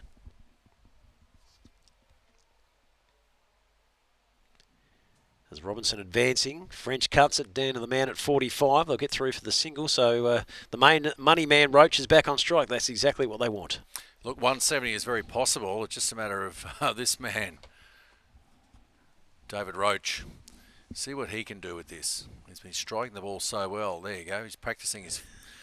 Well, actually, that was Roach, sorry. Yep. Yeah. Robbo at the other end, practicing his advance down the track. Well, we've just worked it out in the back play. It would work out to be $1.60 in modern day times. $1.60 for a schooner. Yeah, okay. Do they have all the fruity sort of flavoured beers and all that other stuff? I'm sure you'd find it somewhere on tap, wouldn't you? Back all then, the craft beers and the rage, aren't they? Yeah, no, it's not my go. No? I've got no time for that fruity nonsense, I'll tell you. All right, Lavender. Third ball of the over. As Roach advances, almost squeezed. In fact, it was Robinson almost squeezed it through him, but he's got some decent bat on it down to fine leg. They'll get back for another 2. So the score now 3 for 157. 3 balls to go. Now, what do you think? Where's he looking? Everyone seems to look to that cow corner leg side. Somewhere you can actually maybe clear that front leg out, the left leg, and then really swing your arms at it. So any little bit of arc that he can actually get around it, he wants to send it out of the park. He gets a full bunger, turns it around the corner, finds the gap, and away she goes. That was what he was sweating on. And so another hugely important boundary for the Lightning Storm, taking them now, would you believe it, 3 for 161 the last 20 minutes. It's gone gangbusters. Well, it has been. And maybe, too, the other thing, we spoke about batting at night, where the ball comes on a little bit. I know that with slower bowlers, but of course, a knee-high full toss with outside off stump is sort of there on a plate. So he certainly took every bit of it and advantage to get 4 runs out of it. So Robinson has advanced to 34. Steps aside, hits it through the offside. They got men on the ring, and that will just restrict. It's just the single. So Roachy gets a chance for one last crack here on the last pill. The very last ball. What's he got for us? He's been striking it so well and seeing it obviously so well as. Let's see what he can do. Oh, he couldn't get underneath it on the leg side. They'll scurry through for the leg bias. That's probably a reasonably decent return from Jason Lavender there, the last over. And so at the end of 20, score is 3 for 163. Roach finishing with 103 from 62 deliveries. Robinson not out, 35 from 30. As we said, the partnership coming together at the start of the 9th over when it was 3 for 50. So that's remarkable rearguard action there from the Lightning Storm. Just quickly through the card, the wickets to fall. Kawaja was out bowled Correlage for 10. Fraser bowled Simmons for 4. And Bennett was stumped at Walsh bowled Pig for 7. As we mentioned, Roach was 103 not out. Robinson 34 not out. Wicket takers Simmons 1 for 22 from 4. Correlage 1 for 21 from 4. Pig also picking up 1 for 21 from 4. So the target, Michael Kasparovich, will be 164 and 20 for the RJR All-Stars, who are batting second. Yeah, that's right. They won the toss and elected to bat, and so posting the score now means that, the RJR All-Stars got to go out there and chase. So they've seen the way that they took the pace off the ball, how that worked so well for them, so they got to be right on it. So it'll be interesting to see the way they take this, where they go hard early to try and just stamp it Get early. ahead of the game, yep. Exactly, or whether they just sort of look to accumulate it. But there's plenty of experience there. And 164 runs, that's a pretty good total, I think. It is, yeah. I think it's just enough just to make things a little bit difficult. Okay, you mentioned plenty of experience, plenty of excitement ahead, so make sure you rejoin us in around 10 minutes' time here at the Mildura Sporting Precinct. Alliance Biograin grows organic grains for strength, vitality and joy. Every grain carries the strength of the land, bringing real nourishment to every table. Because health isn't just about eating well, it's about living fully. Organic nutrition meets senior cricket. Alliance Biograin and CCMC, nourishing seniors, one meal, one match, one moment of joy.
What's going on?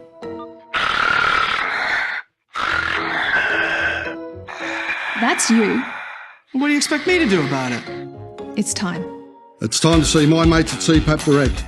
They help me get my sleep apnea sorted, and they offer good old-fashioned customer service and support. CPAP Direct not only have the latest technology in sleep testing, CPAP machines and masks, they can help you too. You can leave the mask on. What?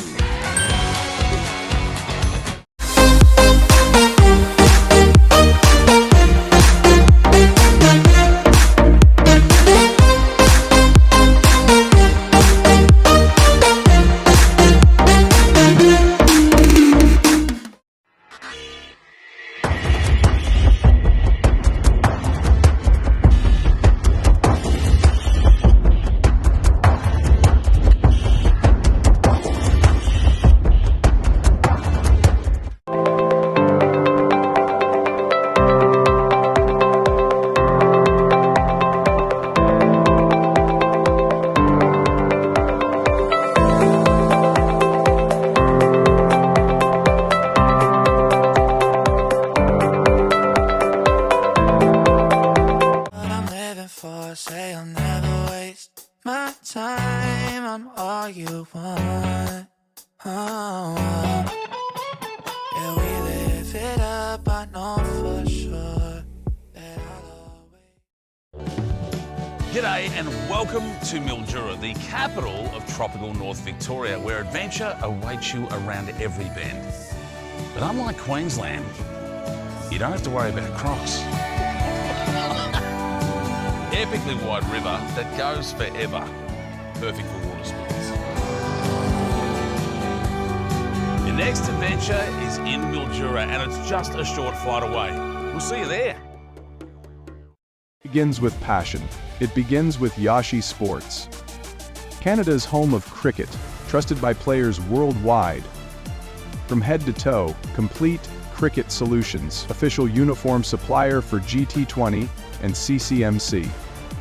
For every walk to the crease, for every bold start, for every fearless shot, Yashi Sports. Canada's home of cricket.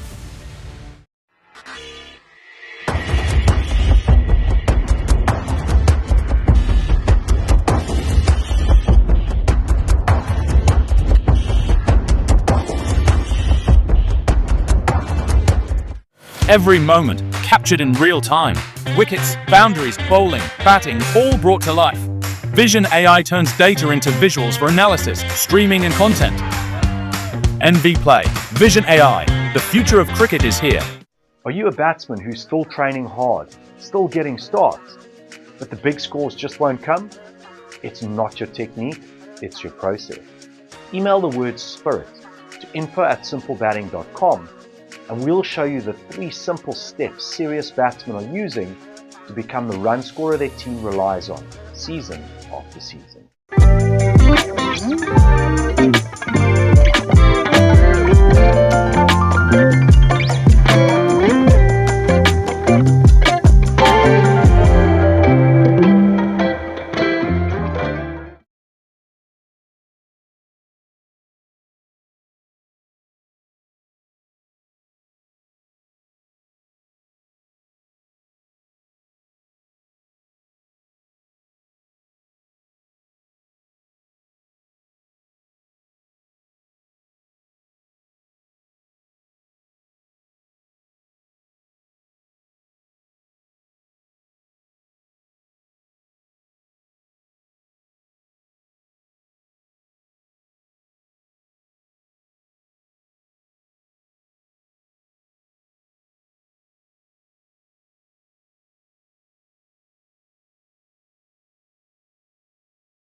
Alliance Biograin grows organic grains for strength, vitality, and joy. Every grain carries the strength of the land, bringing real nourishment to every table. Because health isn't just about eating well, it's about living fully. Organic nutrition meets senior cricket.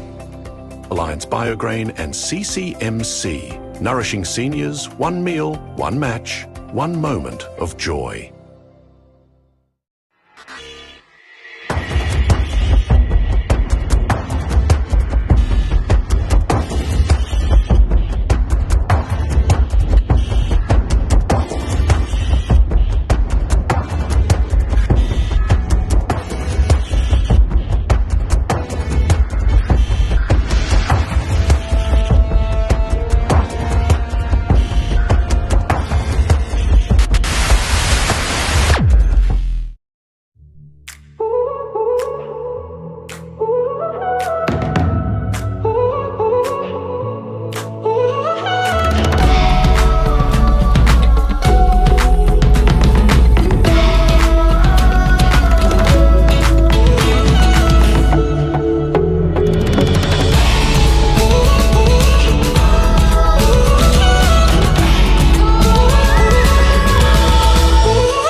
What's going on?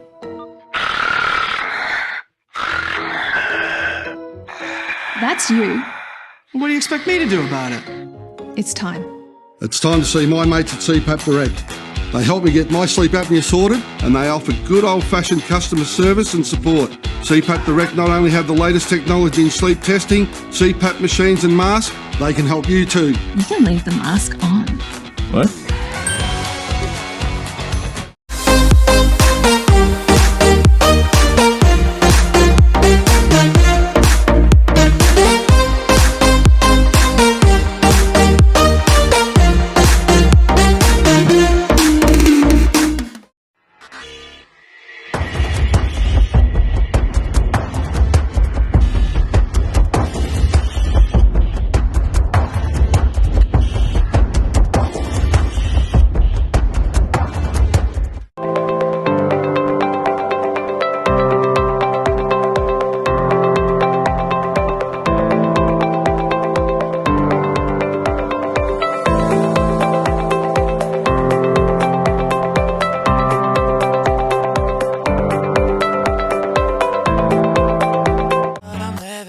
Say I'll never waste my time. I'm all you want. Yeah, we live it up. I know for sure that I'll always. G'day and welcome to Mildura, the capital of tropical North Victoria, where adventure awaits you around every bend. But unlike Queensland, you don't have to worry about crocs. Epically wide river that goes forever. Perfect for water sports. Your next adventure is in Mildura and it's just a short flight away. We'll see you there. It begins with passion. It begins with Yashi Sports. Canada's home of cricket, trusted by players worldwide. From head to toe, complete cricket solutions, official uniform supplier for GT20 and CCMC. For every walk to the crease, for every bold start, for every fearless shot, Yashi Sports. Canada's home of cricket.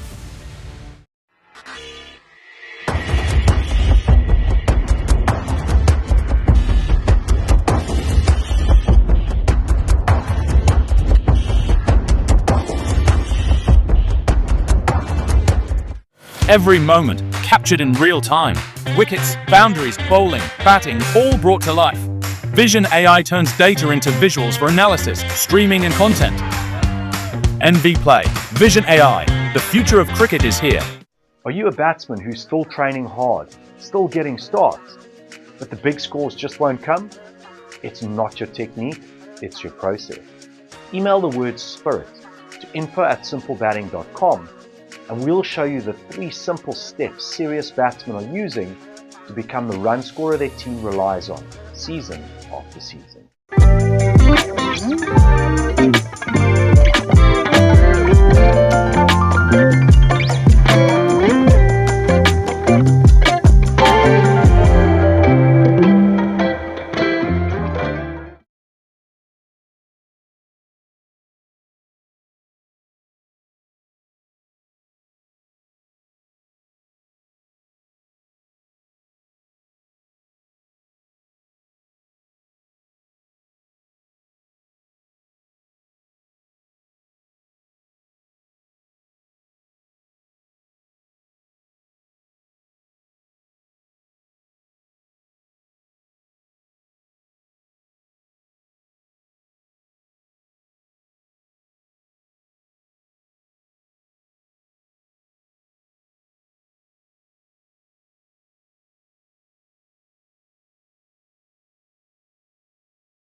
Hello, Michael.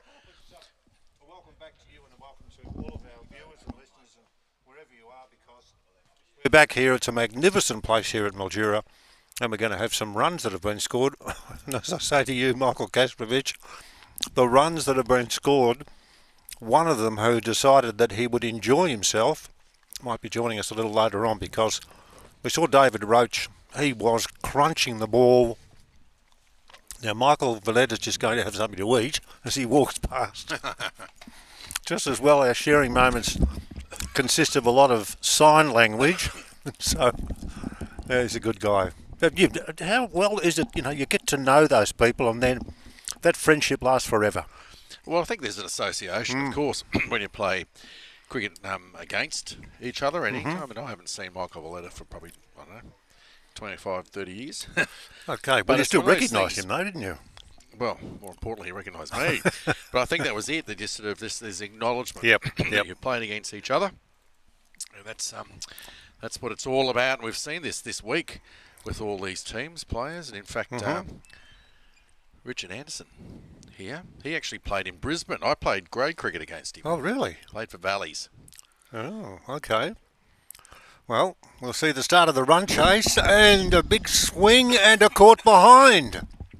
Well, there you are, the first ball of the run chase, and a wicket, a straightforward caught behind, and it's 1 for none. Anderson the bowler, Kruger and Correlage were the two who are in the middle, and Kruger's not there anymore, caught by Robinson off that bowling. Well, let's have a look again, and as you demolish a pizza in world records fashion, talk us through this one, Michael. Well, here we go. It's coming in, just trying to hit the length right through there, and batsman, as you said, Roach contributed.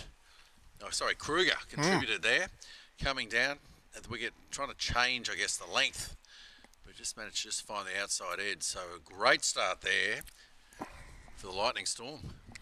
And I'd suggest, as we're going for personal bests, that you might have created one then by being halfway through a pizza when you called someone caught behind in a cricket game that was being played in Mildura. Well, I didn't spill a drop either, so I think that's the other positive to all that. What a start, though. I know it's T20, I know that, but when we know that the opposition have a batsman who pulverised the bowlers towards the end of his dig, and I'm sitting there and watching in admiration with Patrick, who loves his cricket as much as I do, and I thought he just keeps hitting sixes. What's going on out there? Well, it was that one over, wasn't there? It was extraordinary. 4 off that over was, I wouldn't say that. Look, there was a few full tosses. In there. There was a few other deliveries where he's able to get right underneath it and really swing, get his arc, get the swing in there, his arms free and get around it. But Maybe that was it. Coming out hard against the Here Lightning. Yep. Stone's the new batsman, and he drives down the ground and beats the fieldsman, and that'll run all the way to the boundary for 4, or past the witch's hat. In this case, the witch's hat, which is cut in half, but is coloured white, and stands out too in the nice evening, does it not? Certainly does, and I think that's with the white ball as well coming in. Of course, there's no side screens, but being a dark background, you don't really need the side screen here, do you? No. Good crowd there, and it was really good to catch up with the man who made the century, because his wife was sitting down below and she was cheering madly, and so too were all his teammates who wanted to get across and say well batted. And one of the comments that he made in the quick chat I had with him, he's been playing cricket since he was 6. It's a long time, isn't it? It's a long time. Yeah. And he had a massive smile on his face. Good luck to him. Of course he would have, absolutely. The band continues to play here at the ground. I wish they should be watching the cricket, giving us some atmosphere here. 1 for 4. This ball pushed away on the offside gently, rolls along the lush turf, and there's no run. Yeah, I think Cheeks was up there earlier on. There's a bit of a dance floor, and he actually told us that they had our game on the big screen. Is that live right? Screen, Okay. So they're actually watching us while they're busy dancing and celebrating. Well, I've got something on Cheek, and he doesn't know that I'm going to mention it, but I will after this ball, which has just been bowled. I was chatting with Patrick, and Patrick is very much well known in the community. He does some brilliant work on radio, and it's a thrill that we've got him here working with us. And he said, "What's that noise?" And I said, "Me talking to you." He said, No. Can't you pick it up? And I said, no, as that ball short outside the off stump, cut, won't go for 4, wasn't fielded cleanly, but at least knocked to the ground, and they'll get back for 1. It's 1 for 5. And we looked into the sky, up in the sky, it's a bird, it's a plane. It is, guess what? One of our experts, one of our callers, hanging onto a drone and going over where we were standing, and there he is there to my left. Is that right? I've never seen that happen before. Drones? No, a commentator hanging onto a drone. Onto a drone. Yeah. BYO drone, is it? I didn't get that in the memo. But No. There's plenty of technology, of course. There's We've too got much. Third umpires and the side-on cameras. And now we've got drones.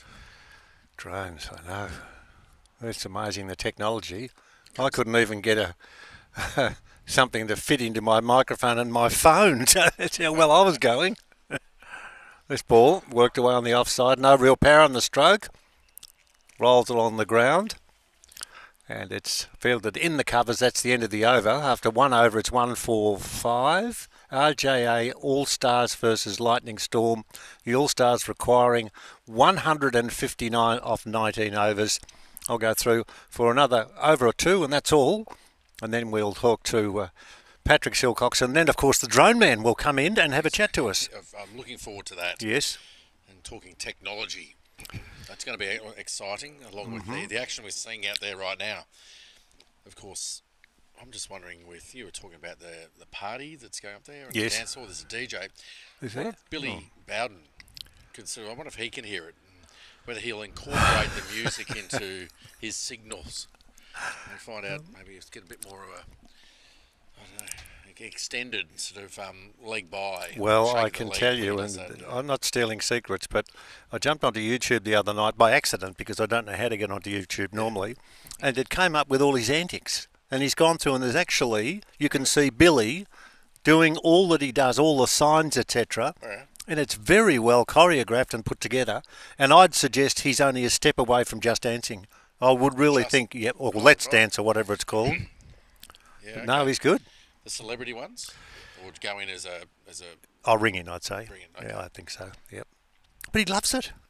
And he doesn't he miss does. a beat. He doesn't. No, he's good. Yeah, It's so good, Ray. Great to have him here, isn't it? It is, yeah. No, look, we can be flippant, but I'm not being flippant. It really is one of the highlights. Everybody is keen on saying hello to Billy, and he's responding. He set a world record for selfies, which is pretty good. New over, outside the off stump, cut hard, backward of point. It'll run only out to the man in the deep, who picks up and gets rid of it quickly. Boyle gets the throwback, and the score moves to 1 for 7, I think it is. Stone is on 6, and Corlage is yet to score. It's a good night, although it's a bit fresh out there, It isn't is it? fresh, yeah, absolutely. I had to bring a second layer. Well, I've still got my first layer on from the Still first got- day. And it's quite bright too, that one. I love it. No, it's good coming home. If I get lost, I can actually not turn the lights of the car on. I can just go with my shirt. It seems to work. But it is quite fresh. And it was 10 degrees this morning when I went for my little walk. How did you go with the number of steps? Yeah, I think we chalked up 10,000 by mid-morning. That's pretty impressive. You said as this ball is square driven off the offside, they'll get one. That's all. The sweep on the boundary comes in to pick up, and there's just the one run. 1 for 7, Stone on 6, and Collage is yet to score. Collage is 1. One man out the first ball. So who did you go with this morning? I'm sorry. I went by myself. Okay. Yep. We do a bit of there was a podcast in there. Oh, you did one whilst you were walking? Well, I walked in, yeah. Oh, I didn't know whether you were listening to a podcast or you did one. No, okay. I didn't do one. No. There's a couple of those out there. I've recently been a guest. Oh, who with? So that must have gone down well if you can't remember his name. Well, it was last week, and I can't remember last week. That's as you get older, Peter. Oh, podcasts, aren't they amazing? Although the biggest problem that we're having in our day and age, in my vintage and your vintage, and I'll work through this one after this delivery, and it's outside the leg stump and pulled viciously away behind square for 4. That's a delightful shot, well timed. And it races across this green grass and it's through for 4, 1 for 11. The problem is, I could say to you, Michael, you've worked outstandingly, and I'd say Patrick and myself have put together some dollars and cents to buy you one of our favourite CDs. So I'll give you the CD and I'll say to you, put it in your car and play it when you're going on a long drive. You can't put CDs in cars anymore. No. Well, you can, but they don't work. And cassettes don't either. What's going on? The cassette. The cassette. Yeah, I'm just thinking. We're even VHS tape. Where do I get a video? I don't know. VHS video player these days. I've got all these old videos. Yes, and they're good videos too. Can you go to JB Hi-Fi and get one? I don't know. No, I don't know. I just go. Gonna... I have no idea at all. And I know I've got some CDs, more CDs that you keep interviews with, and you really do cherish them. But then when you want to go and listen to them, you think, well, where do you play them? You don't. You got to go digital, Pete. I know. Yeah, well, there you go. Thanks for that answer. 1 for 11, Stone 10, and Correlage is 1. Nearing the end of the second over, this ball is punched away. Good shot again off the back foot. They'll get 1 and they'll come back for 2. I can see the ball just disappearing to my right, under where the cameramen are doing a superb job with the conditions as they are. It's a tough job, isn't it, up on the blue scaffold there and being there all day, every day. Did they have jumpers, didn't they? I have no idea. Second layers? No, I've just got the no care response from their two best mates who sit opposite us, and it was, well, I don't know, move on. Keep calling the cricket and then I'll suck my, whatever it is, chucka-chump or whatever. Chuppa-chump, is it? No. Really interesting this way. We've seen the bowling attacks here for the lightning storm of medium pace coming on from both ends. Now we saw with the RJR All-Stars the spin, real slow spin, finding it hard to, and just really on the spot really. So the batters had to make the pace hard, whereas starting with the medium paces, it's coming on nicely, but they're not scoring super quick. That ball is hit and well fielded to its short cover. That ball was smacked hard off the front foot. And I reckon that's Roach who did the fielding, who got all the runs. And he's wringing his left hand now. That came off like a tracer bullet. Well, there's no run. And that's the completion of the over. 1 to go. And then, Patrick, if you can jump in, please. 1 for 13, Stone on 12. That's the end of 2 overs, so 1 more over to go. What are you doing there? You're pointing, and then you're giving that finger that you get fined for if you do that in the AFL. My eyes don't work so well, but I think he's only bowled 1 ball. Oh, I see. Well, when it had the 2, and I'm thinking there's a chance, and they haven't got anything. I think you're right, and I'm not. That's right. Like I said, my eyes don't work all that well. Let's see. This ball is on leg stump, and it's whipped away towards fine leg for 1. Fieldsman comes in quickly, gets the return back strongly from out there. And the score moves to 1 for 14. 2.2 overs being bowled. Stone on 12 and Correlage on 2. The man out was first ball. Very first ball, wasn't it? Yeah, great work by Richard Anderson. Yeah, Anderson off his bowling, and Robinson was the one who took the catch. Great catch. Mm-hmm. Behind the wicket. We haven't seen too many nicks going through. Last night there was one that went through. A little extra bounce in the cut shot, but genuine edge there. I know he came down the wicket looking at it, looking to hit. Did Kruger change the length that Anderson was trying to hit? Very first ball, charged down the wicket, just got that little outside edge, and see you later. Well, you see that happen occasionally in first-class cricket. We see sometimes there are issues. We're seeing Ricky Ponting got out first ball in an Adelaide Test match, and no one wanted that to happen because we wanted the punter to get some runs, and that didn't happen very often when he was taken and adjudged to be, I think it might have been an LBW call in one of the Test matches at the Adelaide Oval, and you walk into the ground and all you want to do is see your favourite player make runs. Didn't W.G. Grace refuse to? He did. People come to see me bat, mate. That's right, yeah. I don't think Ricky could have done that. No. It's not in the spirit of cricket. No, that's true. This ball. Attempt to drag it away on the onside. Big shout for LBW out. Big and even bigger shout, and a massive smile on the dial of Mr. Anderson. Boy, oh boy. We'll have a look at that in slow-mo, but that is a very good wicket indeed, Michael Kasparovich. It certainly was. We talked about hitting the length. We talked about hitting that length of which the batsman's not sure, go forward or go back, and at that time he went back. Wrong decision because it kept it a little lower, and low enough for it to career straight in front of the stumps. No danger at all to give that out, LBW. Thanks, Enjoy Wine, for that replay, of course. Just having a look at the replay again. Yeah, just hit him right in line there, and it's just that length where the batsman has to decide, do I go forward, do I go back, and then obviously making that wrong decision as I'm welcomed back in the commentary box. Hey Pat, how are you? Yeah, good. We were just, I was just having a chat to Cheeky off to your left there and saying this has probably been the most impressive new ball attack we've seen from any of the franchises, because most of the clubs the teams are obviously taking the pace off option, but I like the fact these guys are coming out and putting it through. I do like that too. But I was even watching them warm up. It was really interesting because there was about 3 guys were coming steaming in and bowling just in the warm up, and the other sides haven't really done that. And as you point out, take the pace off it, really slow. Little seamers, perhaps even. But yeah, really like this in the Lightning Storm, this approach. So it's asking plenty of questions of our current team on top of the table. 5 from 5 RJR All-Stars, but they've got a bit of work ahead of them here. 2 for 15, and this is the third over. Anderson's made a great start, hasn't he? 2 for 7. Keeper now up to the stumps to put a bit of extra pressure on Asitha Correlage. He's made his way out to the centre. As we continue on the side-on view, that one's pushed out backward a point. We'll get through for a couple. He's timed it pretty well. It's not going to quite get there, but they'll just pick up the 2.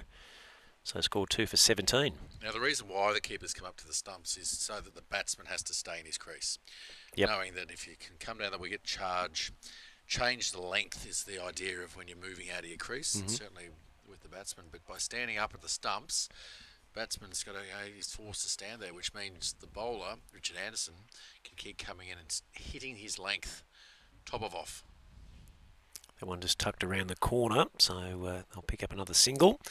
So that'll be the end of 3 overs, and the RJR All-Stars are 2 for 18.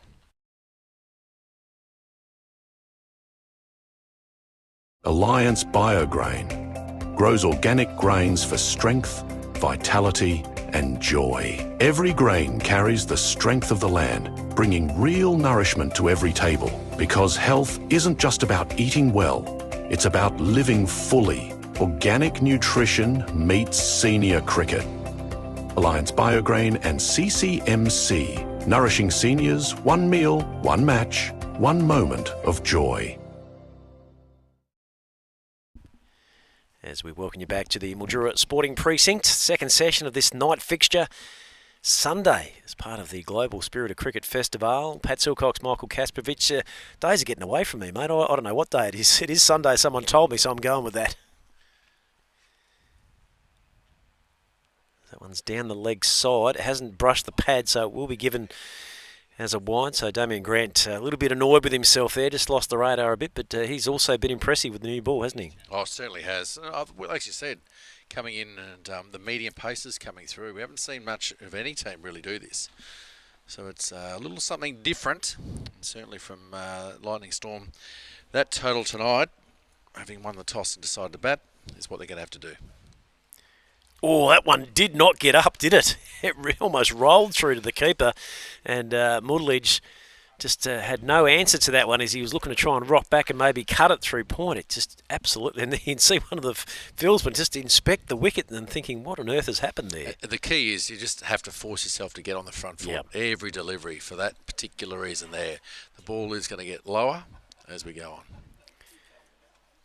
2 for 19, and this is the fourth over. This time Mudledge is in compactly behind that one and defending away under the onside. So let's have a quick look in the outfield there. They've certainly got the ring well and truly covered at the moment. There's no one in the cordon. That seems to be a bit of a theme now, doesn't it, Michael? In the last couple of games we've seen that they haven't, teams just haven't had anyone in the slips. There's no need for slips. We haven't seen the bounce through actually with the coming through to get the nick. So it's not required, and then certainly in this form of the game. So we get another side-on shot, and Grant runs his hands through his hair. That one must have been super close, I reckon. Just starting to work himself under some really good momentum as he makes a bit of a field change here. Just the one wide so far on the over. He's none for 9, and this is second. Yeah, and as we talked about, the quicker bowlers. What the idea there is that when they're coming in, there's sort of the length you want. As I said, you want to confuse the batsman. And what we're finding at the moment, he's just hanging back, and as soon as they drop short or that length there, instinct takes you on the back foot. You somehow got to force it. Just keep going straight. You'll naturally turn the ball off your legs. Yep. But just take a little bit of time, as we've seen in each of the games, just to get in. Feel like you're in. Yep. So got Grant once more from the vineyard end. This one a bit quicker as it's chopped down towards third man. They'll get through for just the 1, so score ticks over to 2 for 20. It's almost a bit of a carbon copy of the start of the first innings where they're a little bit slow going around that 5-ish runs per over mark. We look down their list and wonder, without Big Maxie Wilton in the lineup, who's going to be the man that's going to take the long handle like Roachy did to get him on track.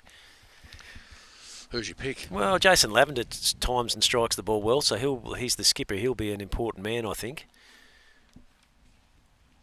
But I reckon they'll be keen on this partnership really starting to just dig in and get the scoreboard ticking over. Yeah, that's an absolute must. Those 2 early wickets, I mean, it's what they have to do. Nicely struck out into the offside. Got men out in the deep on the boundary there, so it's picked up and fizzled back in there by Josh Boyle. Back to the keeper, who's removed his lid momentarily. He's just dropped back to his normal customary position as opposed to standing up. Now here's the Wasp in percentage mode. You were asking about this the other day about what's our win viz. Well, maybe that's what Wasp is suggesting, that the batting side are a 25% chance of winning from this point. Right, okay. As it stacks up numbers-wise. Okay. Because that's what the AI. Yeah. But I was saying that it's already looked ahead and seen the game, and it knows what's going to happen. Yeah. Well, we can't let you know the result, of course, because it is live in our eyes. Full ball from Grant, angled into the pads. Nicely worked from Woodledge around the corner, and I think he's going to... No, there's a man there. Just reels it in time, but they'll get back for a couple. So that'll see us complete 4 overs, and the score is 2 for 23. Yeah, wonderful start. This for the Lightning Storm. Those early wickets just really stopped. Wicket off the very first ball of the innings as well. Wow, Kruger Yep. managed to get a regulation nick. He wasn't advancing down the crease. Well, he wasn't stopping to have a look, was he? He wasn't was really. Launching into it from ball 1. He was, yeah. That was always... That's one way to play it. Rather than just sort of accumulate your runs, with a total just to Take it on. get going. Yeah, Yep. exactly. And I wouldn't call it a small total, but certainly you would think 164 is gettable. Yes, they can build some partnerships here as we wait for Chris Stone. Looks like he's rocking one of those retro Cooker Ridgebacks, I reckon that is. They've sort of brought back some of those old blades over the last few years, Cooker. The Beast, remember the one that Binger used to have with the carbon on the back? I reckon that's come back for another look over the last couple of years. I'll take one of Ricky Ponting's, thanks. The old Kahuna Captains are a ripper. They were a good stick, they were. As ball's hit out to the offside for a single. I was mentioning that yesterday. I thought, what about, obviously the Masters cricket or Veterans cricket? Yep. The only thing that has changed, because I guess the body shapes perhaps and eyesight and physicalness, the only thing that has changed is the cricket bats. Yeah. So why don't we actually just play with veteran or old cricket bats? Yeah, I like it. Bring out the Hooks Hurricane or the DF Attack with Ian Botham or something like that, GN Giant. Yeah. That go right AB used to be a big Magnum man, the Duncan Fairley, didn't he? Yep. SS Jumbo, there's one from the past, the old Jumbo. Maybe even a 333 Jumbo. Oh, yeah, that was the Turbo. That was the Turbo. Graham Gooch special, that one, I reckon, yeah. I had one of those. Did you?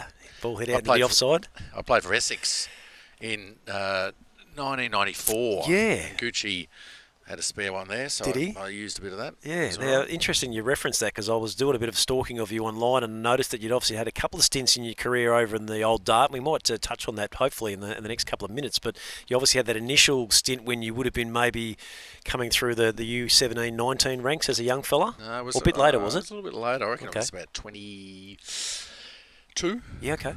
Did Stewie Law have a stint over there at Essex at some He stage? did, yep. Mark Waugh replaced me. Alan Border actually put me forward. Oh, there you go. These are the days before bowling workloads.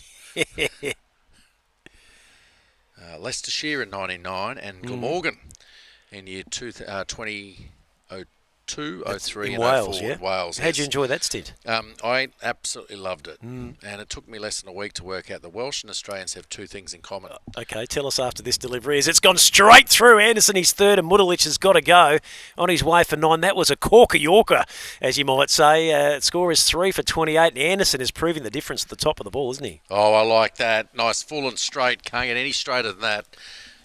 And really just the execution is the key. We've seen him there picking up the early wickets, of course, the very first delivery. But get a close look at this. I mentioned execution. It's but the skill of getting it right on the button. And it had the curl, a bit of in-swing as well, which did for Asitha Correlage. He has to go. And there we go. Score is 3 for 28. And some pressure now coming onto the so far undefeated All-Stars. But let's go back to your two things in common between the Aussies and the Welsh. I'm really keen to hear the answer to this. Like I said, within the first week, it worked out that we hate the English and we love beer. Yeah, no, that's a pretty valid point, I reckon. That's right on the mark. As we see Jason Lavender, a man who I maybe penciled in as a key figure for the All-Stars now coming out to the crease, the skipper, with a bit of a task ahead of him. 3 for 28, almost at the end of 5 overs. He's going to have to be the key figure here. Yep. The position they're in right now, we've seen them just, I guess, unbeaten in this competition so far, but really put under pressure tonight.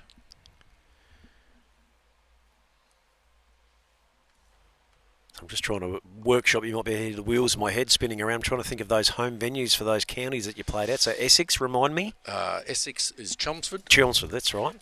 Colchester was the outer ground. And Glamorgan.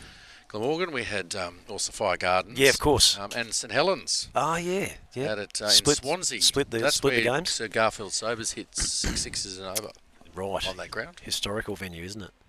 As that time Anderson is pitching up and throwing it outside the off stump. So that will be the end of 5, 3 for 28. Stone 15, Lavender, no score. The other good thing with playing with Glamorgan was that over there, I did a little research as well, was that I think Cardiff is one of the wettest towns. Yep. Which, as a bowler... Maybe only second to Edinburgh in Scotland, but it would be a close thing, I reckon. Well, it was down, they're saying it's one of the wettest towns. That's Cardiff, which is where Sapphire Gardens is. Yes. Of course, the second wettest was Swansea. So as a fast bowl, it was pretty good because you had quite a few RDOs, if you like, rostered day offs. Oh, the RDOs or a lot of green tops to bowl on, potentially. But didn't get the bounce in them. No, okay, righto. I loved it. I actually loved playing in the county cricket. And one of the things I mentioned the other day, yesterday, to a few of the guys, was that when you're playing in these different teams, it's incredible because, and playing in those different county teams, you'll be playing certain players in the opposition side you love to hate. Oh, and they were always really challenging to play against. Yeah. But then when all of a sudden I'm in the same team as these guys, I found I got on. They were my best mates. There you go. It was always the way because we're naturally so competitive, but I think that's where the connection was. And it was incredible. And I said that because in this competition, we've got lots of people that play against each other. Yes, we have. Have done it for a long time. Oh. Josh Boyle into the attack as he's angling down the leg side, and Billy will get to work. So another addition to the sundries tally, 3 for 29. Start of the 6th. We'll take a spell at the end of this one, I think, while she's coming back. And I think that's the whole thing is that I'm sure in this competition, guys have been playing against each other. There's probably some blokes you hate. Next thing you find yourself in the same team. You got to deal with it, don't you? As it's swung around, a slight sniff of an LB shout, but certainly a fraction high and heading down the leg side. So as we continue on in this 6th over, still haven't been able to get that run rate up around 7 or 8. They've been stuck around the mid-5s, upper 5s, haven't they? Well, it was a good call to win the toss and bat first. When you put that total on, it sets the tone. It's there. We got them, you got to get them. And 3 wickets for 30, it's playing out really well for them. Ball hit out to the offside as we see it go towards the point boundary. They'll pick up a single. Now, just briefly before we lose you, with those overseas stints, did you get a little bit more of a look in for opportunities with the bats? Did they look after you a bit over there, or did you still get stuck down the bottom end? I actually won in 2002, maybe 2003 actually, the Weatherall Award. Okay. So that was the best all-rounder in county cricket for that season. That was you? That was me. Fantastic. Don't sound so surprised. Did I? Sorry, apologies for that. Never in doubt. I wasn't able to score 100 though.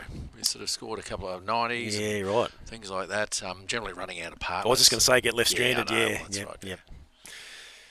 So Boyle's made a reasonably tidy start here. None for 2, midway through his 3rd. Left arm foolish, and I've cursed another. Geez, I've really stitched a few blokes up in the last few days in this tournament. Haven't you just? Oh dear. And Billy's still going. There's his free hit. Well, that was a no ball off the track, so that must be why we've got a free hit. It's not a wide, it's a no ball. No? Well, that's what he looked like he was signalling, because it didn't hit the cut stuff. Right. So I guess he's called it a no-y, and now it is a free hit. Okay. Oh, I thought it was just the overstep of the foot was the free hit option. Or over the waist, I suppose. Yeah, okay. Let's see what Borley can come up with here. Into the pitch, and a lusty strike from Stone, and he's a bit unsatisfied with the result there. He didn't quite cash in with the boundary. Yeah, interesting too, I guess, where you, as a bowler, where you're going to bowl your free hit delivery. And actually banging into the deck. And because I mentioned how it's just a little bit up and down, proved the right result for the bowler, that is. Yeah, better off than bowling the fully that maybe gets dispatched to cow corner. As this time it's heaved array around the corner. They've got a man at fine leg. Traditional position there. That's Andar, I reckon, down there as he piffs it back in. So what are we now? 3 for 33. Almost completed the 5th over. We've moved into power play number 2, so that's allowed the luxury of the Storm to just squeeze another one outside the circle. That's 4 fielders. Okay, yep. Something I've learned. I feel like it changes continually each game because you look out there and there's not that many out there. But here we go again with Boyle. Wide and slow outside the off stump. Tough to score there. That's well bowled. Head out to mid-off for no run. So at the end of 6 overs, the score 3 for 33.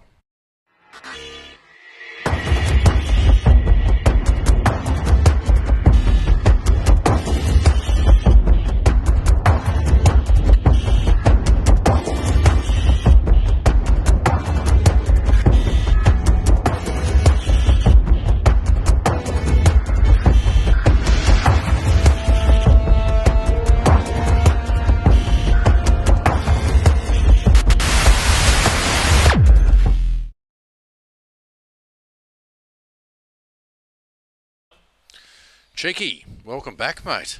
Thank you, Casper. It's great to be back in the attack again, as was said. It was been an interesting first 6 overs. Like, this is a really well done here by the Lightning Storm, because they've got 3 of the top 4 batters back in the box. It all only got single figures. So this 160, which we thought might be a bit low, is starting to look like could be a good total with 3 already gone. Yeah, it's proving to be a bit of a challenge, as is Richard Anderson with his 3 wickets. Anderson coming in.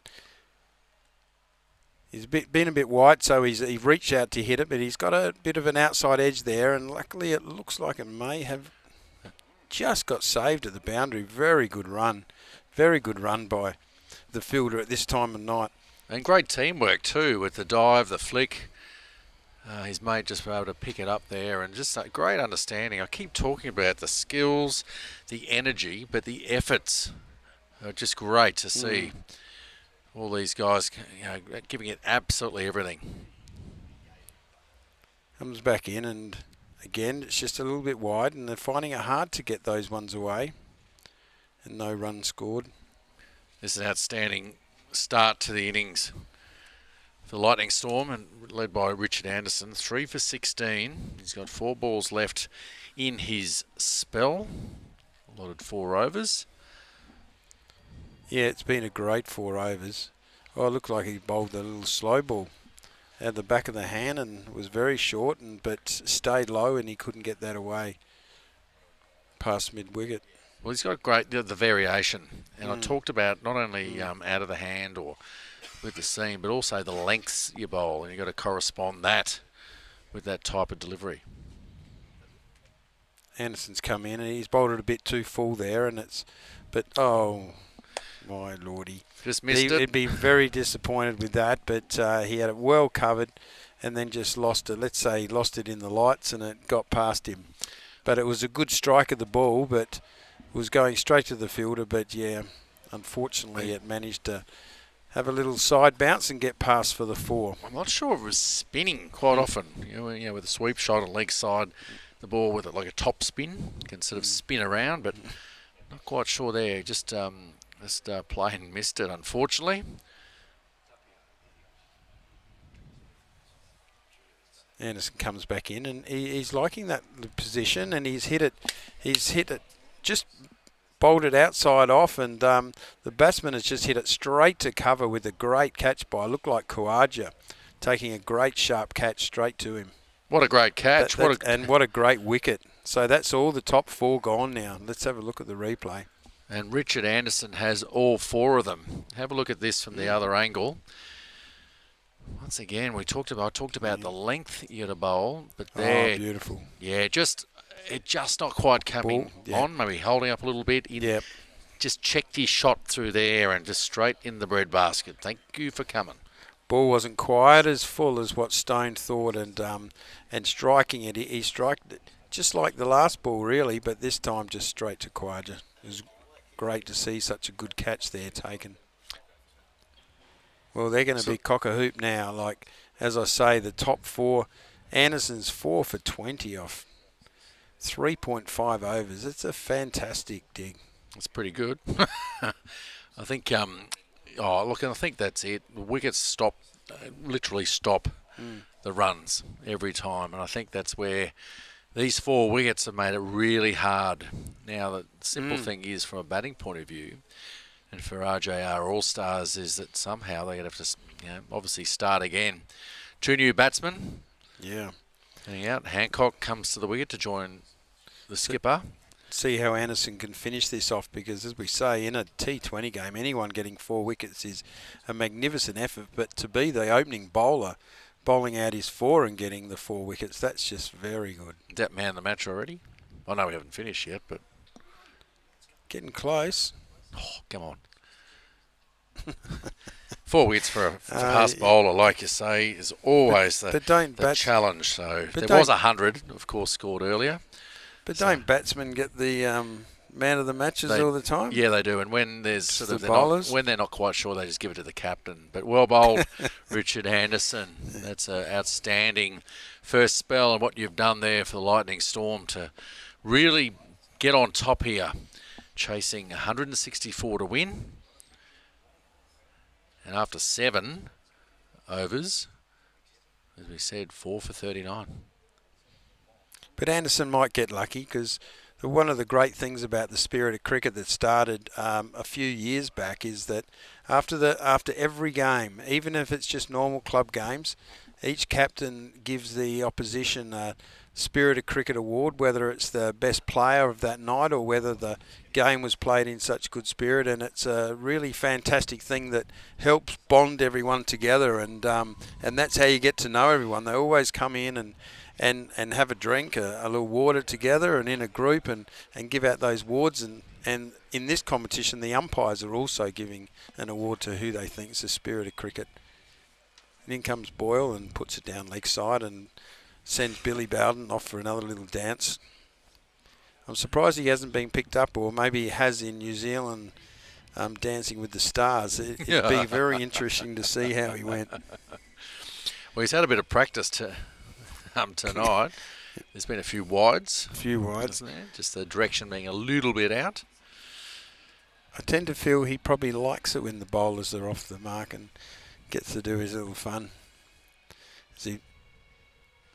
The ball's a little bit short this time, and it's the fielder down at the boundary there tried to do his own little dance there with his feet, and unfortunately couldn't quite stop the ball from going over the boundary. Well, Richard Anderson's quite tall too. It's a long way down, and tried to trap it with his foot. Yep. But wasn't quite lucky about that. What do you think Billy Bowden's favourite signal is? Like he vigorously rubs his leg with a leg by. The wide gets him moving laterally. He does the helicopter with the free shot. I think he probably likes that one, the free hit. Or as a batsman, he tries to pull the ball. He skied it, and 2 fielders going around. Oh, and the ball's been spilled out. That really was a great effort there. Called for the ball really well, because you could see the other fielder just hold back, and unfortunately, maybe in the lights, maybe in the dark, that he just missed the ball. It's never going to be easy, is it? No. High ball skied straight up in the like you said, there's lights to deal with. A replay. You don't have any ball background. Was out of pull, but he didn't quite get it. He's come. Oh, I thought he had it, and then his legs collapsed. Yeah, like I said, you don't actually have a background either with just the black sky. Oh, we're getting another one. Another replay. He was in position, though. Got himself in great position there, but just didn't stick. Jeremy Snowd probably doesn't want us to keep replaying it like that 3 times. He wouldn't be happy with one replay. But yeah. Comes in and bowls a wide ball. Here goes Billy. Look at him. Look at him. That's. I think there was an extra step in there. Yeah, no, I think he was a little bit tired there. I think he didn't quite have the energy. I was going the other way. I thought he actually... Oh, did you? He just went nearly out of the screen. That's right. That's how I'm judging as it. Much. Yeah. Boyle's back in, puts it onto the leg and into the pad, and appeals for an LB, but I'm sure that he knew that there was no chance of that, pitching outside leg and also hitting outside leg. Oh, you just got to get some energy there, and you're not going to expel some air out of your lungs, and not going to trick Billy. No chance. He is batting. It looks like outside leg stump too.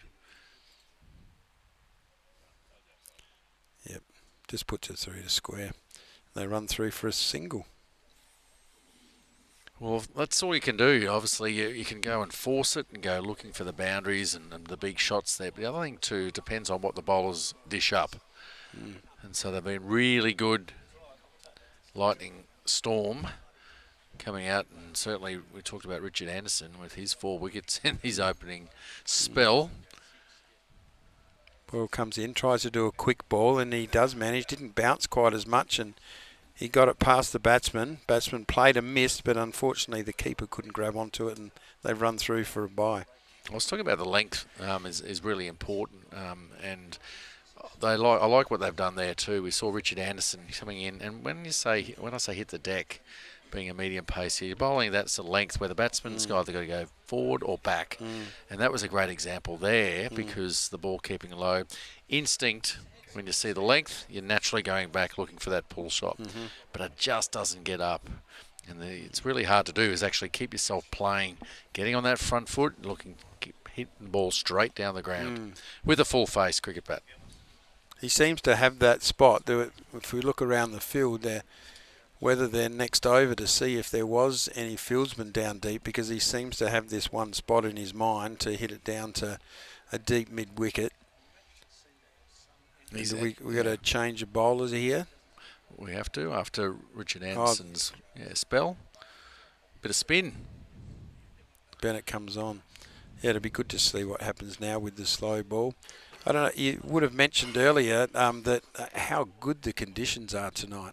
Not a breath of wind out there, and it's perfect. The weather's around about the 12, 13 degrees, which is beautiful playing, being able to run around in. It's an absolutely pearler of a night. Oh, and just throw in the wonderful, not just conditions of the ground, but the whole setup here in the sporting precinct. We're sitting in here with the basketball hall. We talked about the facility here is outstanding. Comes in, bowls a little off spinner, and it's just defended down.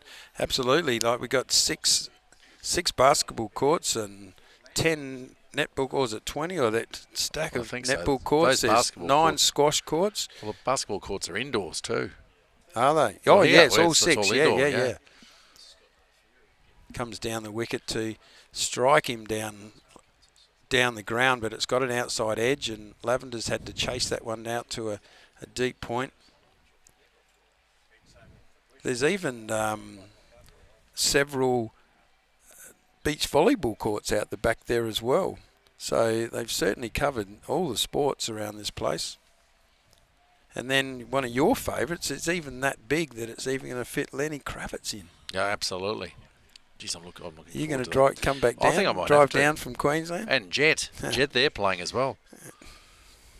Comes in, try and push it a little bit faster, but ends up being a full ball that's just pushed down to deep long on. I've had Walshy keep sort of throwing like different music songs and music trivia and challenging me a bit. So I asked him his favourite Lenny Kravitz song. He'd never heard of him. Oh, he's pushed it out a bit wide, and he's gone to cut the ball and got an inside edge down straight through the keeper's legs, and they run through for 2. There's always a gap between the keeper's legs, isn't there? I suppose, and not that he's meaning to hit it through there, but just fortunate they didn't play that on. He may well have, It's a good skill if he did, but I don't think he did. But I think that's where the variation in bounce here. Tough shot to play. Full toss there, just hit straight back to the bowler.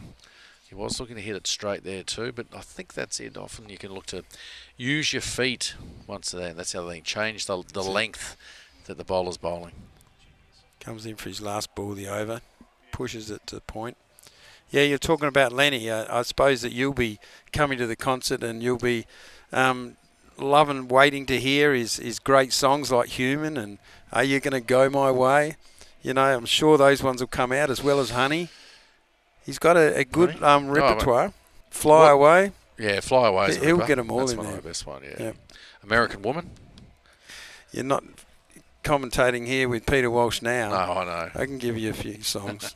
What about Jet? Perhaps we can sing a little bit during the break. And no, I think we'll save the viewers that one, I reckon. But I think that's it. It's a perfect ground. And I know that they're going to get a couple of thousand people all out there on the ground having a really great evening. I'll have to see if we can find some footage after it happens. We'll get Pat Sincox as a local, so we'll get him down here to report on it. There was Kings of Leon played here a couple of years ago, I understand. Didn't they? Yeah, they played out here, so they've had more than a practice run at it. So here we are, the end of the 9th over, and it's 4 for 53 with the run rate at 5.9. It has gone, and the run rate required's got over the 10 now. So the the All-Stars are struggling just a little bit, but you never know with this game. We thought that the Lightning Storm were only going to get around the 130 and then 1 over 34 off a 1 over, and it certainly changes the whole scheme of things. Oh, it certainly does. Yeah, absolutely. And I think that's the key. You've got to keep believing. Certainly with the wickets in hand, 6 wickets in the shed. Yeah. Just waiting. You just got to keep believing we'll find a way because things can change way too quick. It's the beauty of cricket. It just changes in a second. So Boyle's come in and just put it outside off, and it's just defended on the offside. Yeah, so I think that's the key when you're batting and you're chasing, and like I said, the run rate just sort of just starts rising. Mm-hmm. It's almost like an extra player out there for you. You just keep reminding, from fielding side, keep reminding the batsman that with each dot ball, that number goes up. Comes in and just puts it down leg side, and we're going to see Billy do a little bit. Ooh, it's a new little move. That's a tight one. That's a tight one, just over the top of the stumps. I think the bowler, his run through, he might have been in his way there and didn't allow him to go down his runway. Yeah, I like it. Yeah. I like it. Just mess with his head. Who comes back and just a little bit of flight there and just drops it right on the block hole, but manages to push it out for a single.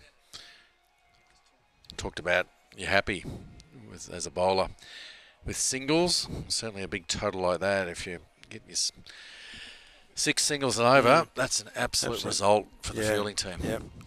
Run rate's climbing up, and so the Wasps is also going down.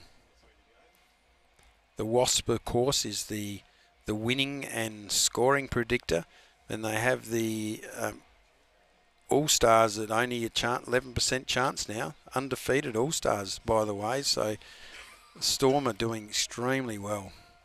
Flights the ball just outside off, and as he tries to drive it through covers, it's fielded extremely well there. I love it, Jason Fraser. Great bit of fielding there in the cover, and gets up with a big smile on his face. Next ball, again, just outside off, and he tries to pull it over the top of mid-wicket, but it wasn't there to pull and stayed low and has missed it, gone through to the keeper. I mentioned the instinct. You see the length, and you naturally then you go look to the pull, but you just can't do it.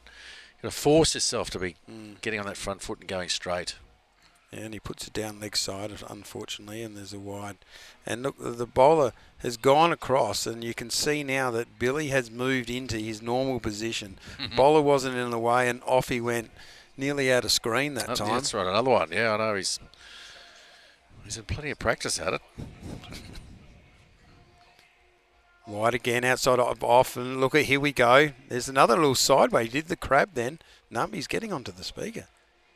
What's he coming into the third umpire? I'm just wondering what he's going to check there. Maybe he's asking the party upstairs to change the song. Change the tunes. And the tunes have gone off. They exactly have done. as he's done. Yeah. Oh, he has done. There you go. He's got power everywhere. Lenny Kravitz is coming on. Puts it in and goes through. I don't know what the keeper's calling for.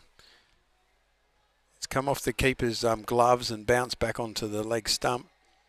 And now Billy, look, he's calling for a drinks. And so at the end of the 10 overs, we've got 4 for 56 with a run rate of over 10 required in the last 10 overs. So we're going to have a very exciting finish, I think. I reckon we will too. I think that's what this is all about. We'll just have a look at that last ball that it sort of got through. He looked to sort of do a late cut, managed missing it. And the ball, I'm not sure what he's appealing for there. Yeah, I don't know what he came off his guts. Yeah. Off his guts. Back, back onto the stumps. Well done. So we're going for a break now.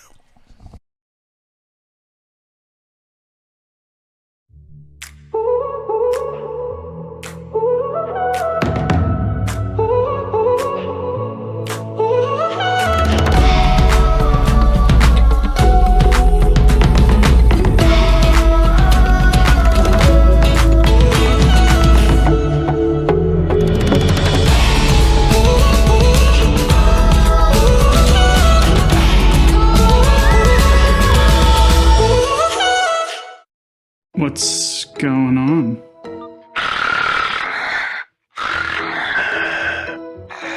That's you. What do you expect me to do about it? It's time. It's time to see my mates at CPAP Direct. They help me get my sleep apnea sorted, and they offer good old-fashioned customer service and support. CPAP Direct not only have the latest technology in sleep testing, CPAP machines and masks, they can help you too. You can leave the mask on. What?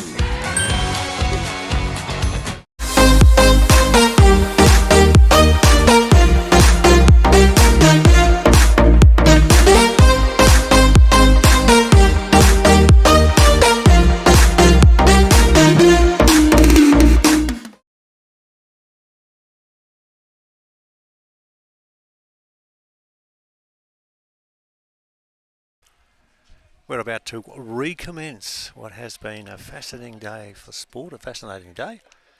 You know, I could make mention of the fact, and I will, that a stirring finish in the rugby league, and Penrith, who just kept on winning, lost today. Yep.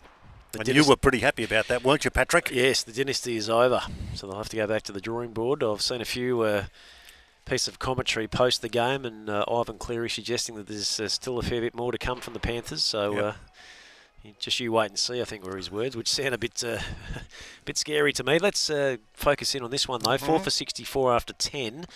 And I reckon I'll get a chance here to have a quick squiz through the card as we wait for the start of this over. Jason Lavender just taking his time to get set. It's going to be Dougie Bennett who's taking up the attack. He's bowling from the Deakin Avenue end here at the MSP as Lavender leans into one down the ground. I don't reckon they've got someone down there. It's going to go all the way for 4. So great start here to the 11th over. 4 for 61. Lavender is 14. Hancock is 3. So wickets so far in this innings have fallen with the score at 0, 15, 28 and 39. First man to go. First ball, actually. Kruger caught Robinson, bowled Anderson. The next man out was Correlage LBW to Anderson for 2. 3, 4, 28 when Mudalij was on his way, bowled Anderson for 9, who's been the destroyer, as we just wait on this next one from Bennett.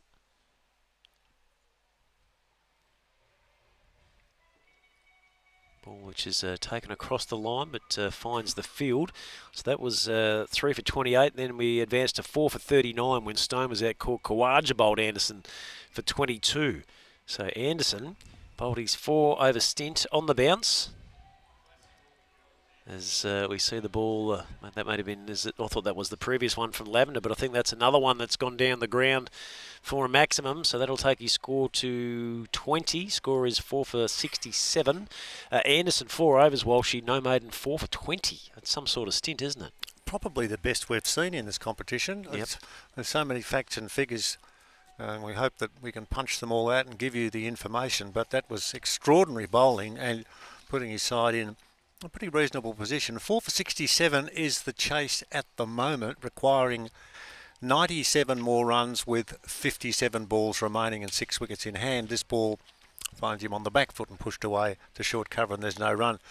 And you know, as people that work on the radio and we punch out communicative skills, or we like to, you hear these little comments coming in from time to time, and I heard one today that I mentioned in the presence of Michael Kasprowicz, who's been such a welcome addition to our coverage, and it was, in order to be champs, you have to beat the champs. Okay, I like it. And I like that one. Yeah, no, got a lot of merit to that.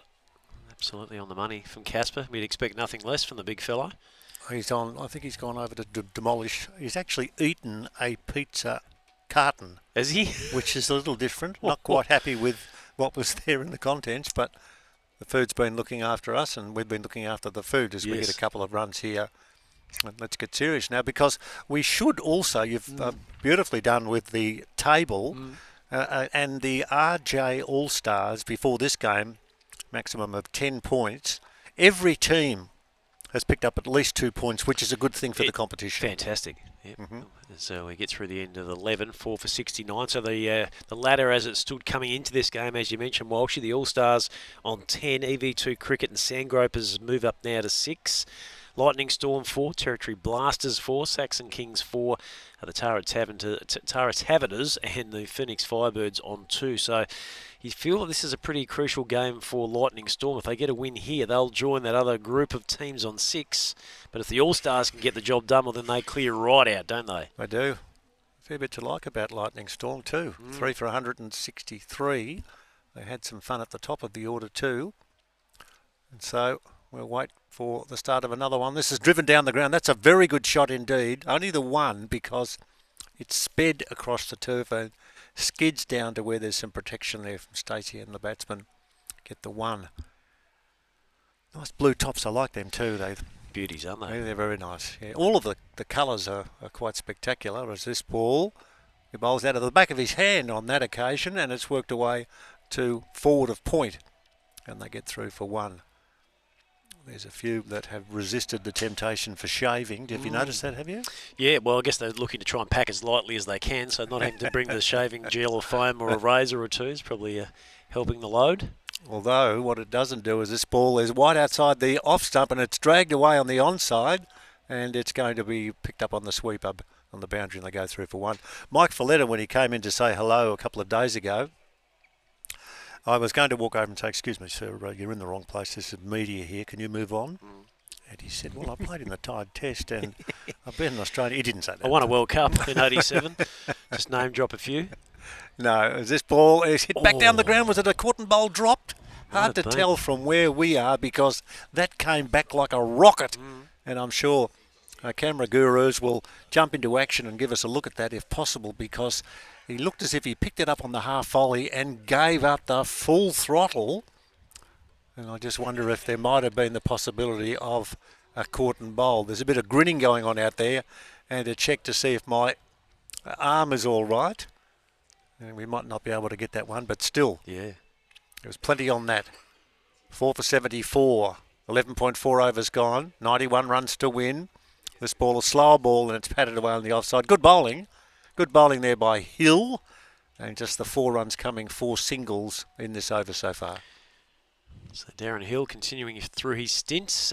We have another game that's being played around town tonight as well, which we might be able to bring you up to speed with if we go to a break at the end of this over. We'll come back after that as it's hit down the ground by Hancock on the third, fourth bounce. It'll be retrieved down there by Adnan Khawaja. So at the end of 12 overs, score is 4 for 74 here at the MSP.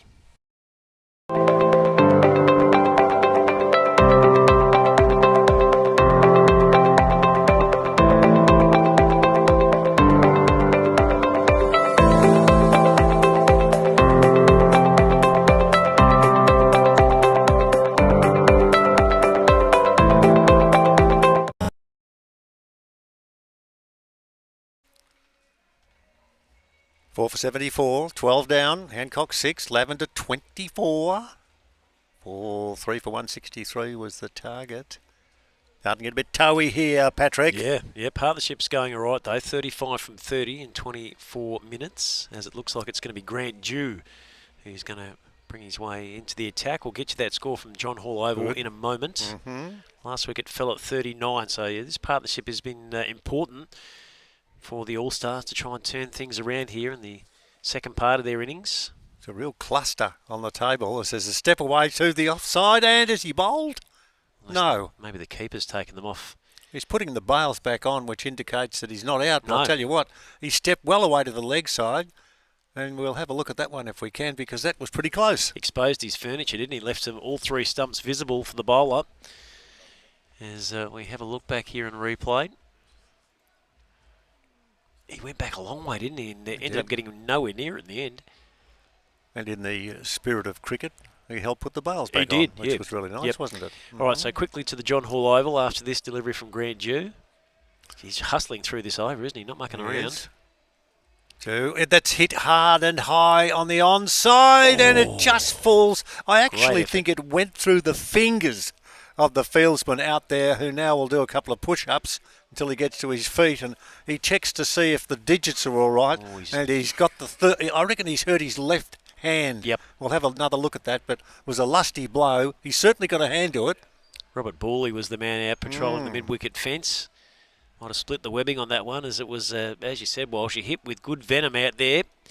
Just, I almost thought it might have got him high up on the wrist initially looking at it, so that would probably hurt even more than splitting the webbing in the finger. But anyway, we'll see what the All-Stars can continue on with here. Lavender's got his score now to 24. Hancock is 10. Now quickly, Aero Ovals, John Hall Oval. Territory Blasters made 7 for 141 in their 20 over stint. 7 for 141. EV2 Cricket looking okay. 4 for 121 in the 14th. Oh, I'd be interested to know what Kratzmann's doing in there. He missed out early today, did. got 5, and he's been one of the better players in this competition. The other Kratzmann went home early because of injury. And it'll be interesting to see whether or not Special K... He's batting at 6, so he's come in late. He's only just got to the crease. He's 6 not out, so just held himself back a little bit for the end of the innings, the skipper. And that's what has to happen. I was reliably informed by Neville, his father, that there are 12 players that are in the team. They're not all fit, but there's only 12 to choose from because it's been a week with a war of attrition with injuries. Yeah, 100%. It has been as we complete 13 now here at the MSP. It's the RJR All-Stars 4 for 80, needing another 84 to win of 42 deliveries. And look, it's a pretty even contest. And looking at that table that you so diligently and beautifully prepared, RJR All-Stars on 10. And then we've got, let's have a look, 6, 2 sixes. It's like a tennis match. And then every other team with 3 4s and then 2 2s, all on the board. And if there is an equal number of points, we go for the old net run rate. You can do that, can you? Yeah, we can snap that do up. a piece of that. Absolutely. Well, we've gone 13, and we've got 84 chasing and 42, so that's halfway. It's 2 a ball. Let's see what we can do.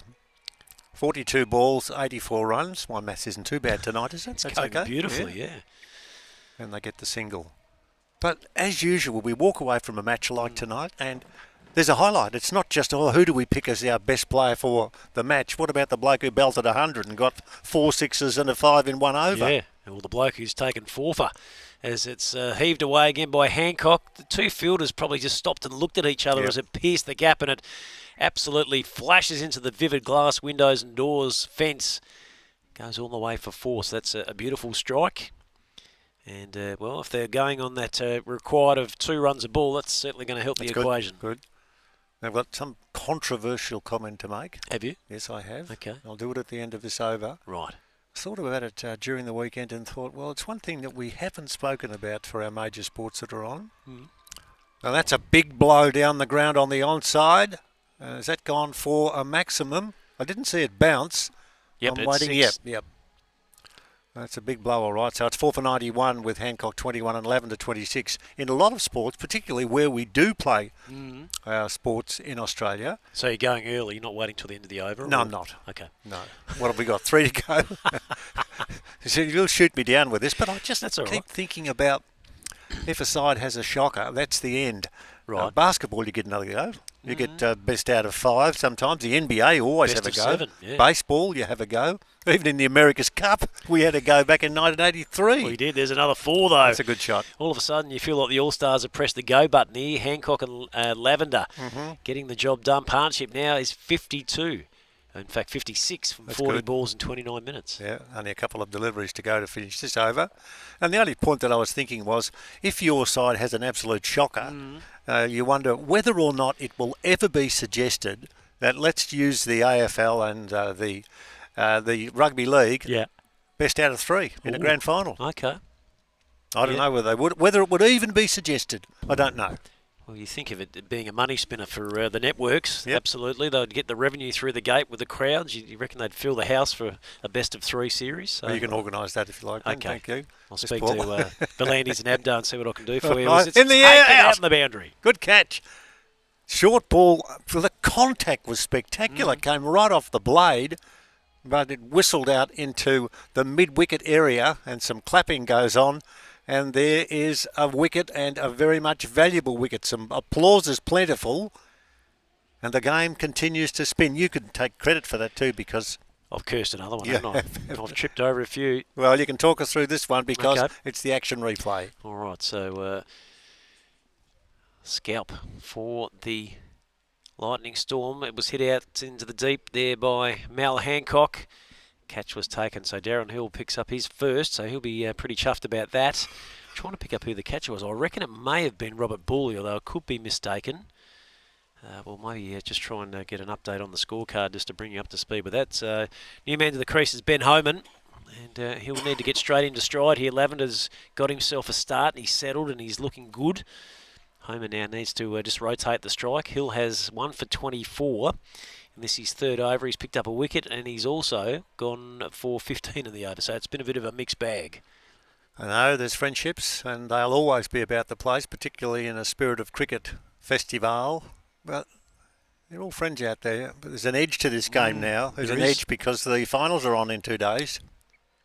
And these two sides look as if they'll finish in the classifications in the top 4. This one down leg side, a tickle, and that could go all the way. It's rolling and rolling and rolling. And in that Beatles song that came on the white double album, number 9, and it wasn't difficult to learn the lyrics of such a song. No, not at all. That went all the way. And it's ironic now that Walsh moves to the crease and looks to be quite a grand player. Who would have thought? Well, it's happened. One of your best, Peter, I think, so far for the past couple of weeks. Oh, dear. One from the top drawer. Mark that down at 9:11 on Sunday night here at the MSP. Yes, and then Bulker raised it immediately. 5 for 100, last ball of this over. And that's a good shot off the front foot. Out towards the boundary. It's being swept out there by number 14, and the throw comes back strong, long and bold. It's Damien Grant out there, and it's 5 for 101. He was our catcher. That was the one he that was I the couldn't catcher. pick up. He was the man that took the catch. That's the completion of the over. 5 for 101, and Lavender is no score. And Walsh, who looks like a real player, he's out there on 1, and he could be the mover and swirler in this shake. He could be the difference, Pete. He really could be. The game's in the balance. Who are you going to call? You're calling a Walsh. That's what you do. He could be the man of the match. He's got time. He's got 6 overs to put together a match-winning total here. They need 63 from 36. He's got time to knock up a half-century. That's what he's got. Oh, look, he could have all sorts of bits and pieces gushing through his brain at the moment, ready for something to happen in this game. And it's a close one. Let's get serious. I'll just go through this over, and then Cheeky can pop in and say hello. Righto. 5 for 101. And it's the partnership now is 6 runs. It's 63 to get off 36 balls, so it's not quite to an over. It's just probably a little bit ahead of where they'd like to be at this point. But one good over, as we saw in the first innings, 34 off 1 over, could make a big impact here as chopped down by Walsh. Manages to get away as it goes down towards the man who was patrolling the boundary there at fine leg. So they'll pick up the single. So Grant Dew is moving nicely now to his second over. He's going to come back over the wicket to the right-hander, Jason Lavender. He's the skipper. He's got it all in front of him here. He's made a couple of decent scores so far through the tournament. And he'll look to try and find the boundary now. They need boundaries. Yeah, there'd be a lot of things going on in the minds of not just the fieldsmen, but the batters out there as to how are we going? Let's check the scoreboard. Let's find out where we're at. What do we need for this over? Lavender gets a single or starts and stops, and we'll have to look to see whether they have gone through. No, they haven't. So a dot ball is a handy one. The Jew in the Jew, and the other Jew spotted in the Brisbane rooms. Yes. Yeah. Good on you, Stewie Jew. He'd still be going hard too, just quietly knowing Stewie pretty well. I would think there would be a big chance that what you've just said is absolutely correct. It's Paul. Lavender drives off his front foot, gets a run. Didn't hit it all that hard, but good field placings because you're going to have to split the field on the on and the off, along the ground all the way if possible. And there are areas there that you can cover, but boundaries are what is needed. 33 runs remaining, 33 balls remaining. 62 runs to win. This ball leaning forward and tapping into the offside. Lavender quite happy, just jogs through for the single. So no great concern at this moment, says we, who are sitting a long way away from where the action is. 5 for 103, 61 to win off 32 deliveries. I was thinking the skipper's at some stage has got to start to consider he needs to start going big. They need more than just ones. True. I know they've got 5 wickets out, which makes it hard to really make a bit of a launch this early on in the 15th over, but it's starting to get away from them. So got one left for this 15th over, then we'll take a break. I'll jump out. I think Cheeky's coming in. He can have a chat to you. I'll have a spell. I'm happy with that. Good work. This ball tossed up, and the attempted swing away will result in 1 run, and the strike will stay with Walsh, who jogs through for the 1 and moves to 3. Lavender is on 27. Now, at the end of the over, it is 5 for 104. G'day and welcome to Mildura, the capital of tropical North Victoria, where adventure awaits you around every bend. But unlike Queensland, you don't have to worry about crocs. Epically wide river that goes forever. Perfect for water sports. Your next adventure is in Mildura and it's just a short flight away. We'll see you there.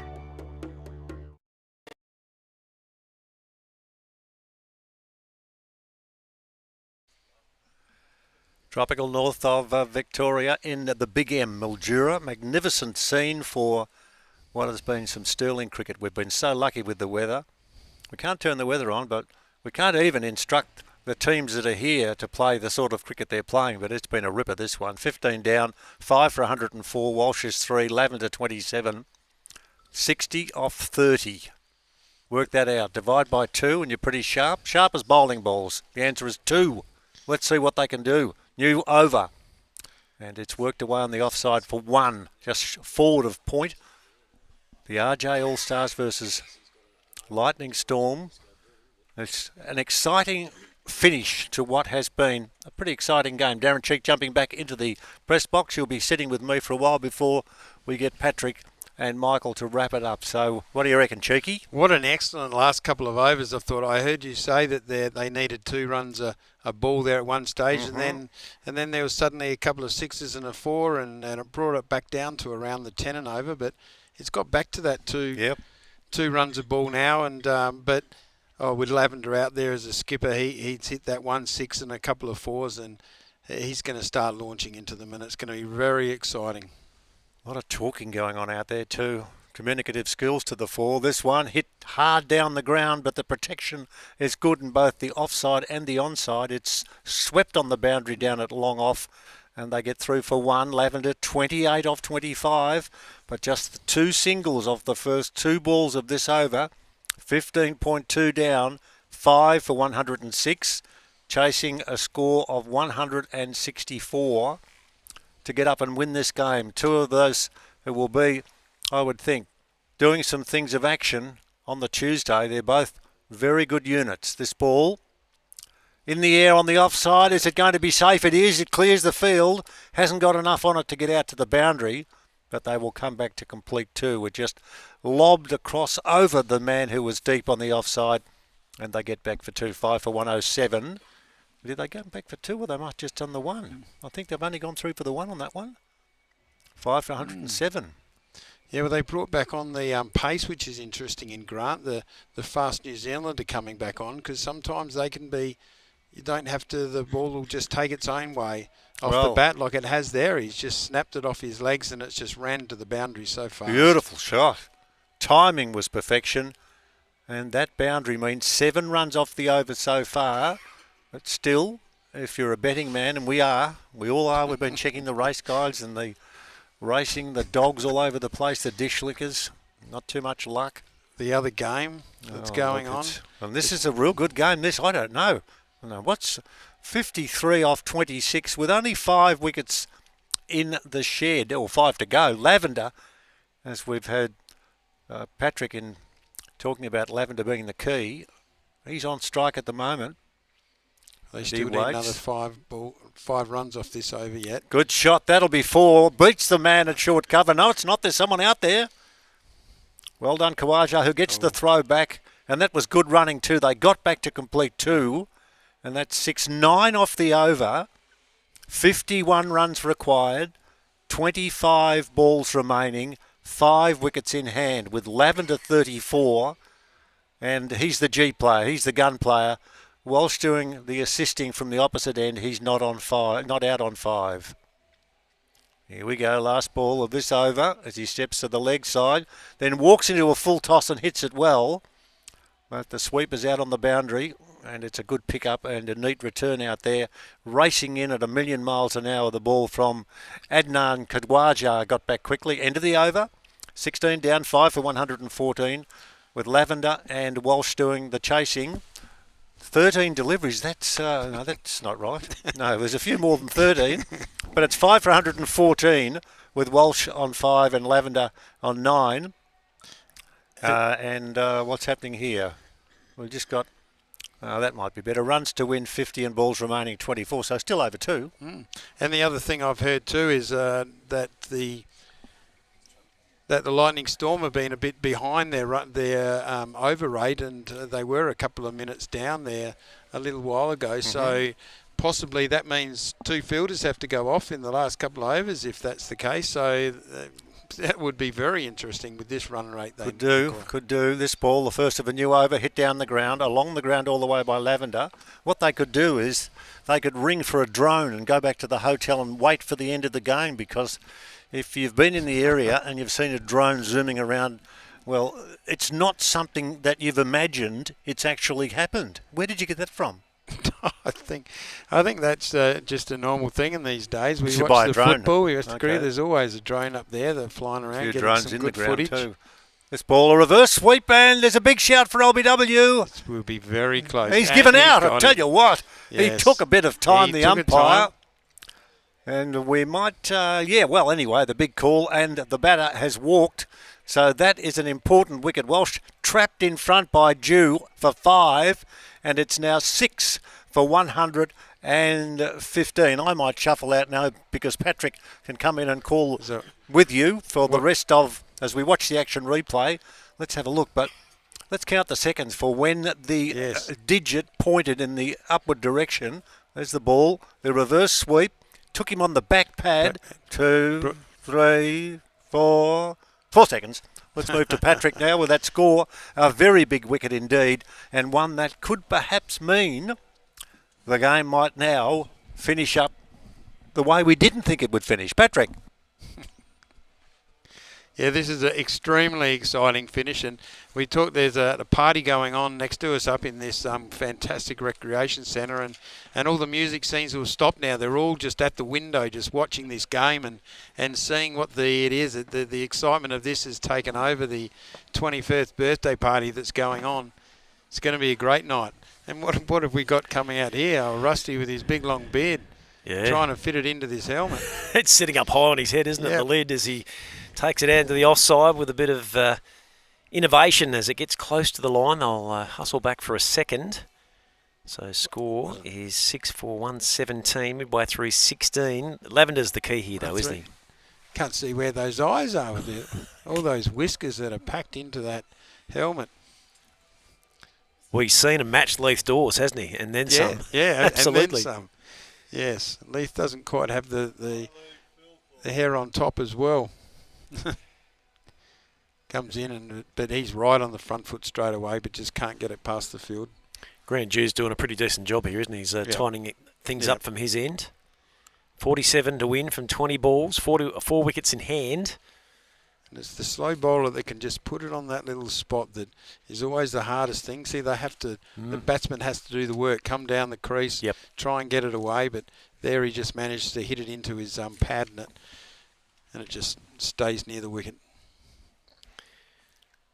Not a good over here. It's a wicket plus only 3 runs when, as we know, they need 2 runs and a ball. So it's a very good over by the Storm to get them back into this game. High up on the bat there, and Rasmussen can only get it down towards the man at long on for a single.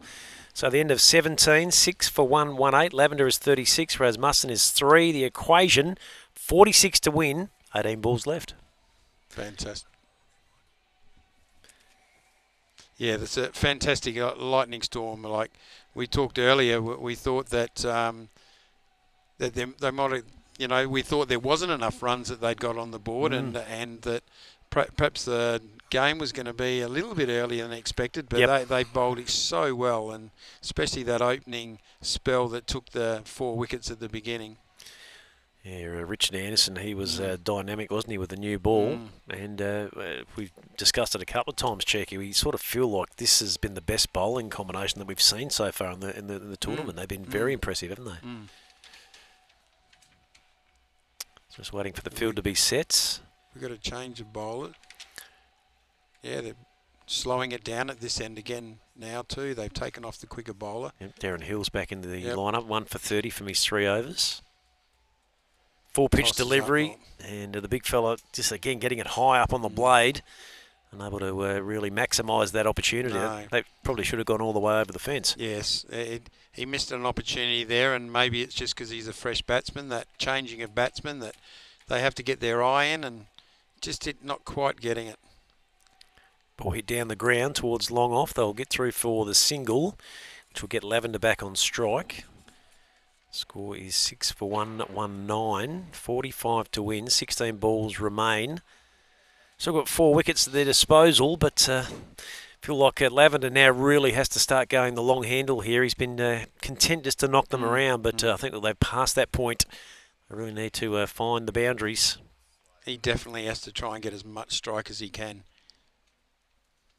Hit back down the ground. Hill's unable to field off his own bowling, but again, it's just another one that gets added to the total. Hitting it down the ground, unless it's going to be absolutely middled and go like a tracer bullet, isn't going to be the one, because there's enough coverage down there. There's couple of people down on that boundary, so it's going to be hard to get past them. Looks like more that classic cow corner spot where they need to pick it up and try and get that 6 straight over the boundary. Oh, swing and a miss. Missed stumping opportunity there too, I reckon. Mason Robinson just didn't get it cleanly the first time, but I reckon there's no doubt there that Darren was out of his crease, but he lives to fight on another day. Yeah, he stood out there too. I think he thought he was gone for that stumping, and didn't try to rush back in, but turned around and saw the ball sitting on the ground.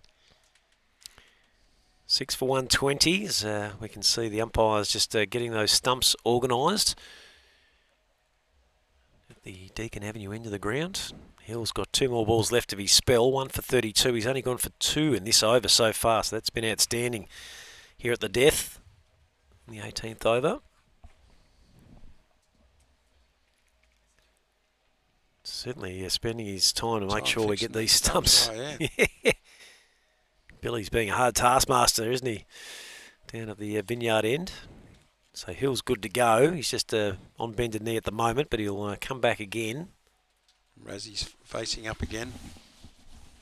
He's going to try and go big, but he's just gone straight down the ground.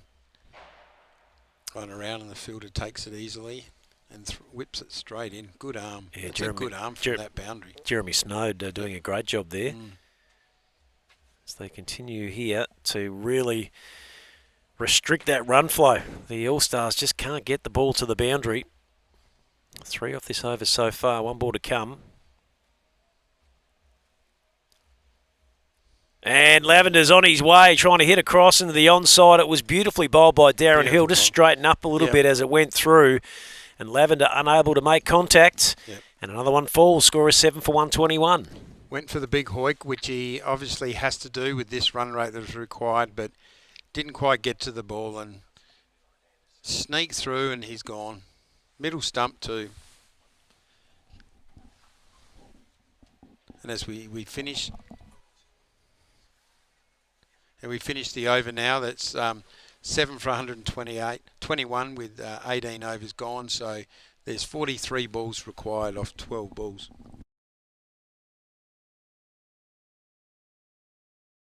Begins with passion. It begins with Yashi Sports. Canada's home of cricket, trusted by players worldwide. From head to toe, complete cricket solutions. Official uniform supplier for GT20 and CCMC. For every walk to the crease, for every bold start, for every fearless shot, Yashi Sports. Canada's home of cricket. Just coming back to live action, and we're waiting on a confirm there of whether that was going all the way for 6 or 4. Looks like it has been signalled as a 4. Looked pretty good from where we were, but Darren Rasmussen has only been given the 4, so we'll get that. We're actually going to get another squiz here, I think. Third umpire, Brenton Hillman's not convinced, so let's see what we make of this, Casper. Well, I think there's a bit of confidence there, certainly behind the box where we're sitting here. That looked like it was a 6 just for the naked eye here. I'm not sure. because I've got a bit of an angle here where we can see it, so I'm not sure what was signalled from the player out there or where they're at. So we're just having a little look here using the technology. As you said, third umpire, just double checking everything. And they're pretty happy with that. Remains as 4 runs. Okay, so we continue on. There's Rasmussen's almost nutmeg there as he tried to charge and advance, and the Grand Duke got it right up in the block hole. He sure did. Now look, I know there's only, this is the second last over, sorry. This third last, isn't it? Yep. And so we're going to get a look at the replay of the boundary, which was signalled originally as a 4. Oh, it's just inside, I think, isn't it? Only just? Yeah. Yeah, that's right call, absolutely. So, yeah, 38 runs to win off 9 deliveries. Sorry about that. It was actually the 2 overs. So. It's all right, I'm no good at maths, mate, No, so I wouldn't be too concerned. Well, we saw 34 runs in 1 over. Well, we did in the earlier session, but hard to see it at the moment with 2 reasonably fresh men at the crease. Homan is going to open his account as he pushes out into the deep. They'll scurry through for 2. 7 for 128. Anything's possible. And that's where you got to keep believing. I know. Look at it. You want to get yourself as close as you can, but as deep into the innings as you possibly do it. But at 7 wickets down, you like to think maybe it's coming across as a little bit too late. Down the leg side as they look to try and push it away down towards fine leg, but it squirts out into the offside. But again, just another single added to the tally. That's well bowled, because, and that's the thing, you're firing into the legs, the pads. That's fine if they get a leg by, no big deal. You got to stop the boundaries in this situation. Last ball of the 19th, 35 to win, 7 balls remaining. Full pitcher, Rasmussen somehow, I don't think made contact with that, but it's got through the keeper and squirted back to the onside. Not sure how it got there, but they'll get another 2. Found a way through there. There's not a huch gap between the legs of the keeper there. It almost picked up more speed as it went behind the keeper. I wouldn't mind having another look at that. Not sure we'll get it, but that was quite an unusual scenario, wasn't it? Well, it was. I suppose that was the thing. It sort of looked like a low full tosser, really. He created it there. But regardless, 2 more runs. So what have we got? 33 to win off the last over. Well, like I said just before, of course. 34 from Roche. Can be done. They're bringing back the gun quick for the last over, so it won't be easy. Looks like Grant Hall is going to come back into the attack, is he? Damien Grant. I got my Grants around the wrong way, beg your pardon. That's all right. He bowled a pretty decent opening spell, so he will be looking to get it right on the money. Keepers come up to the stumps as well. Yeah, just up there. It's interesting too, because I think by him coming up to the stumps, the batsman can't really leave, can't come down the wicket, because obviously you miss it, and he collects it cleanly. He'll going to get him stumped. So I love this. The pressure put right back on him. Where do you think he's going to go? I'm thinking he's going to bowl full and outside off stump is where he want to go. It was full, but it was more angled into the body. And that's going to get through for 4 at backward square. So a good start. Well, there you go. That's exactly what they needed there. Billy with a little signal of 4. Less enthusiastic with that signal of 4. He's getting tired. It's possible, yeah. 27 to 10 local time. Here we have another look at this. This was that one that went for 2 Yeah, buys. it picked up pace off the pad, didn't it? And just raced away. Just sort of, it went right between them. Well, they say there's a gap between bat and pad. Between the left and right foot, maybe even. So 29 from 5, 7 for 135. Homan on strike. He's 6. Grant the bowler. Pitched up outside the off stump, so that'll be hit down the ground towards long on, just the single. They need more than that, though. You do, and I think that was the thing. Like low full tosses, when I say that, when you're going to bowl Yorkers, was always the go, always taught of sort of, you want to sort of, you'd rather err slightly fuller, be a low fully, than a half volley. See what he can do here. Bowls that one into the wicket. Rasmussen is just chopping down through towards third man. Backward point region. They'll pick up another single. So this is a tidy bit of work from Grant here, last over. Score 7 for 137. And I actually do like that. I talk about, normally we're sort of trying to land Yorkers and slow balls at the end of an innings, but bowling on this wicket where it does sort of just keep a bit low, lower than what you expect as a batsman. If you're hitting that length that's looking to hit the top of off, batsman automatically will try and play off the back foot. This time it's in the wheelhouse for home, and he swings lustily. One bounce, I reckon, over the rope for 4. So that'll bring us back to 23 to win from 2 balls. So we're going to need a few extra, either wides or noes here, just to be able to pat us out with a few extra balls. But they're having a crack here. Give them credit. 10 runs so far off the over. Well, I think Billy would be keen for a bit of a dance, wouldn't he, Ken? Yeah. He's all set to go. If required, which I don't think is going to happen.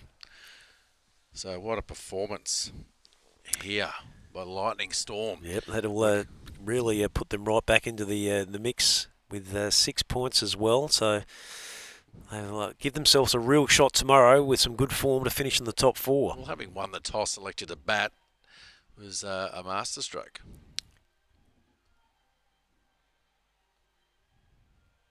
Full pitcher, just squeezed out towards fine leg for a single. Michael, I think they'll turn out to be the first team we've seen bat first and win a game here. Yeah. In day or night games. Well, it helps when you get a wicket the very first ball. Yeah.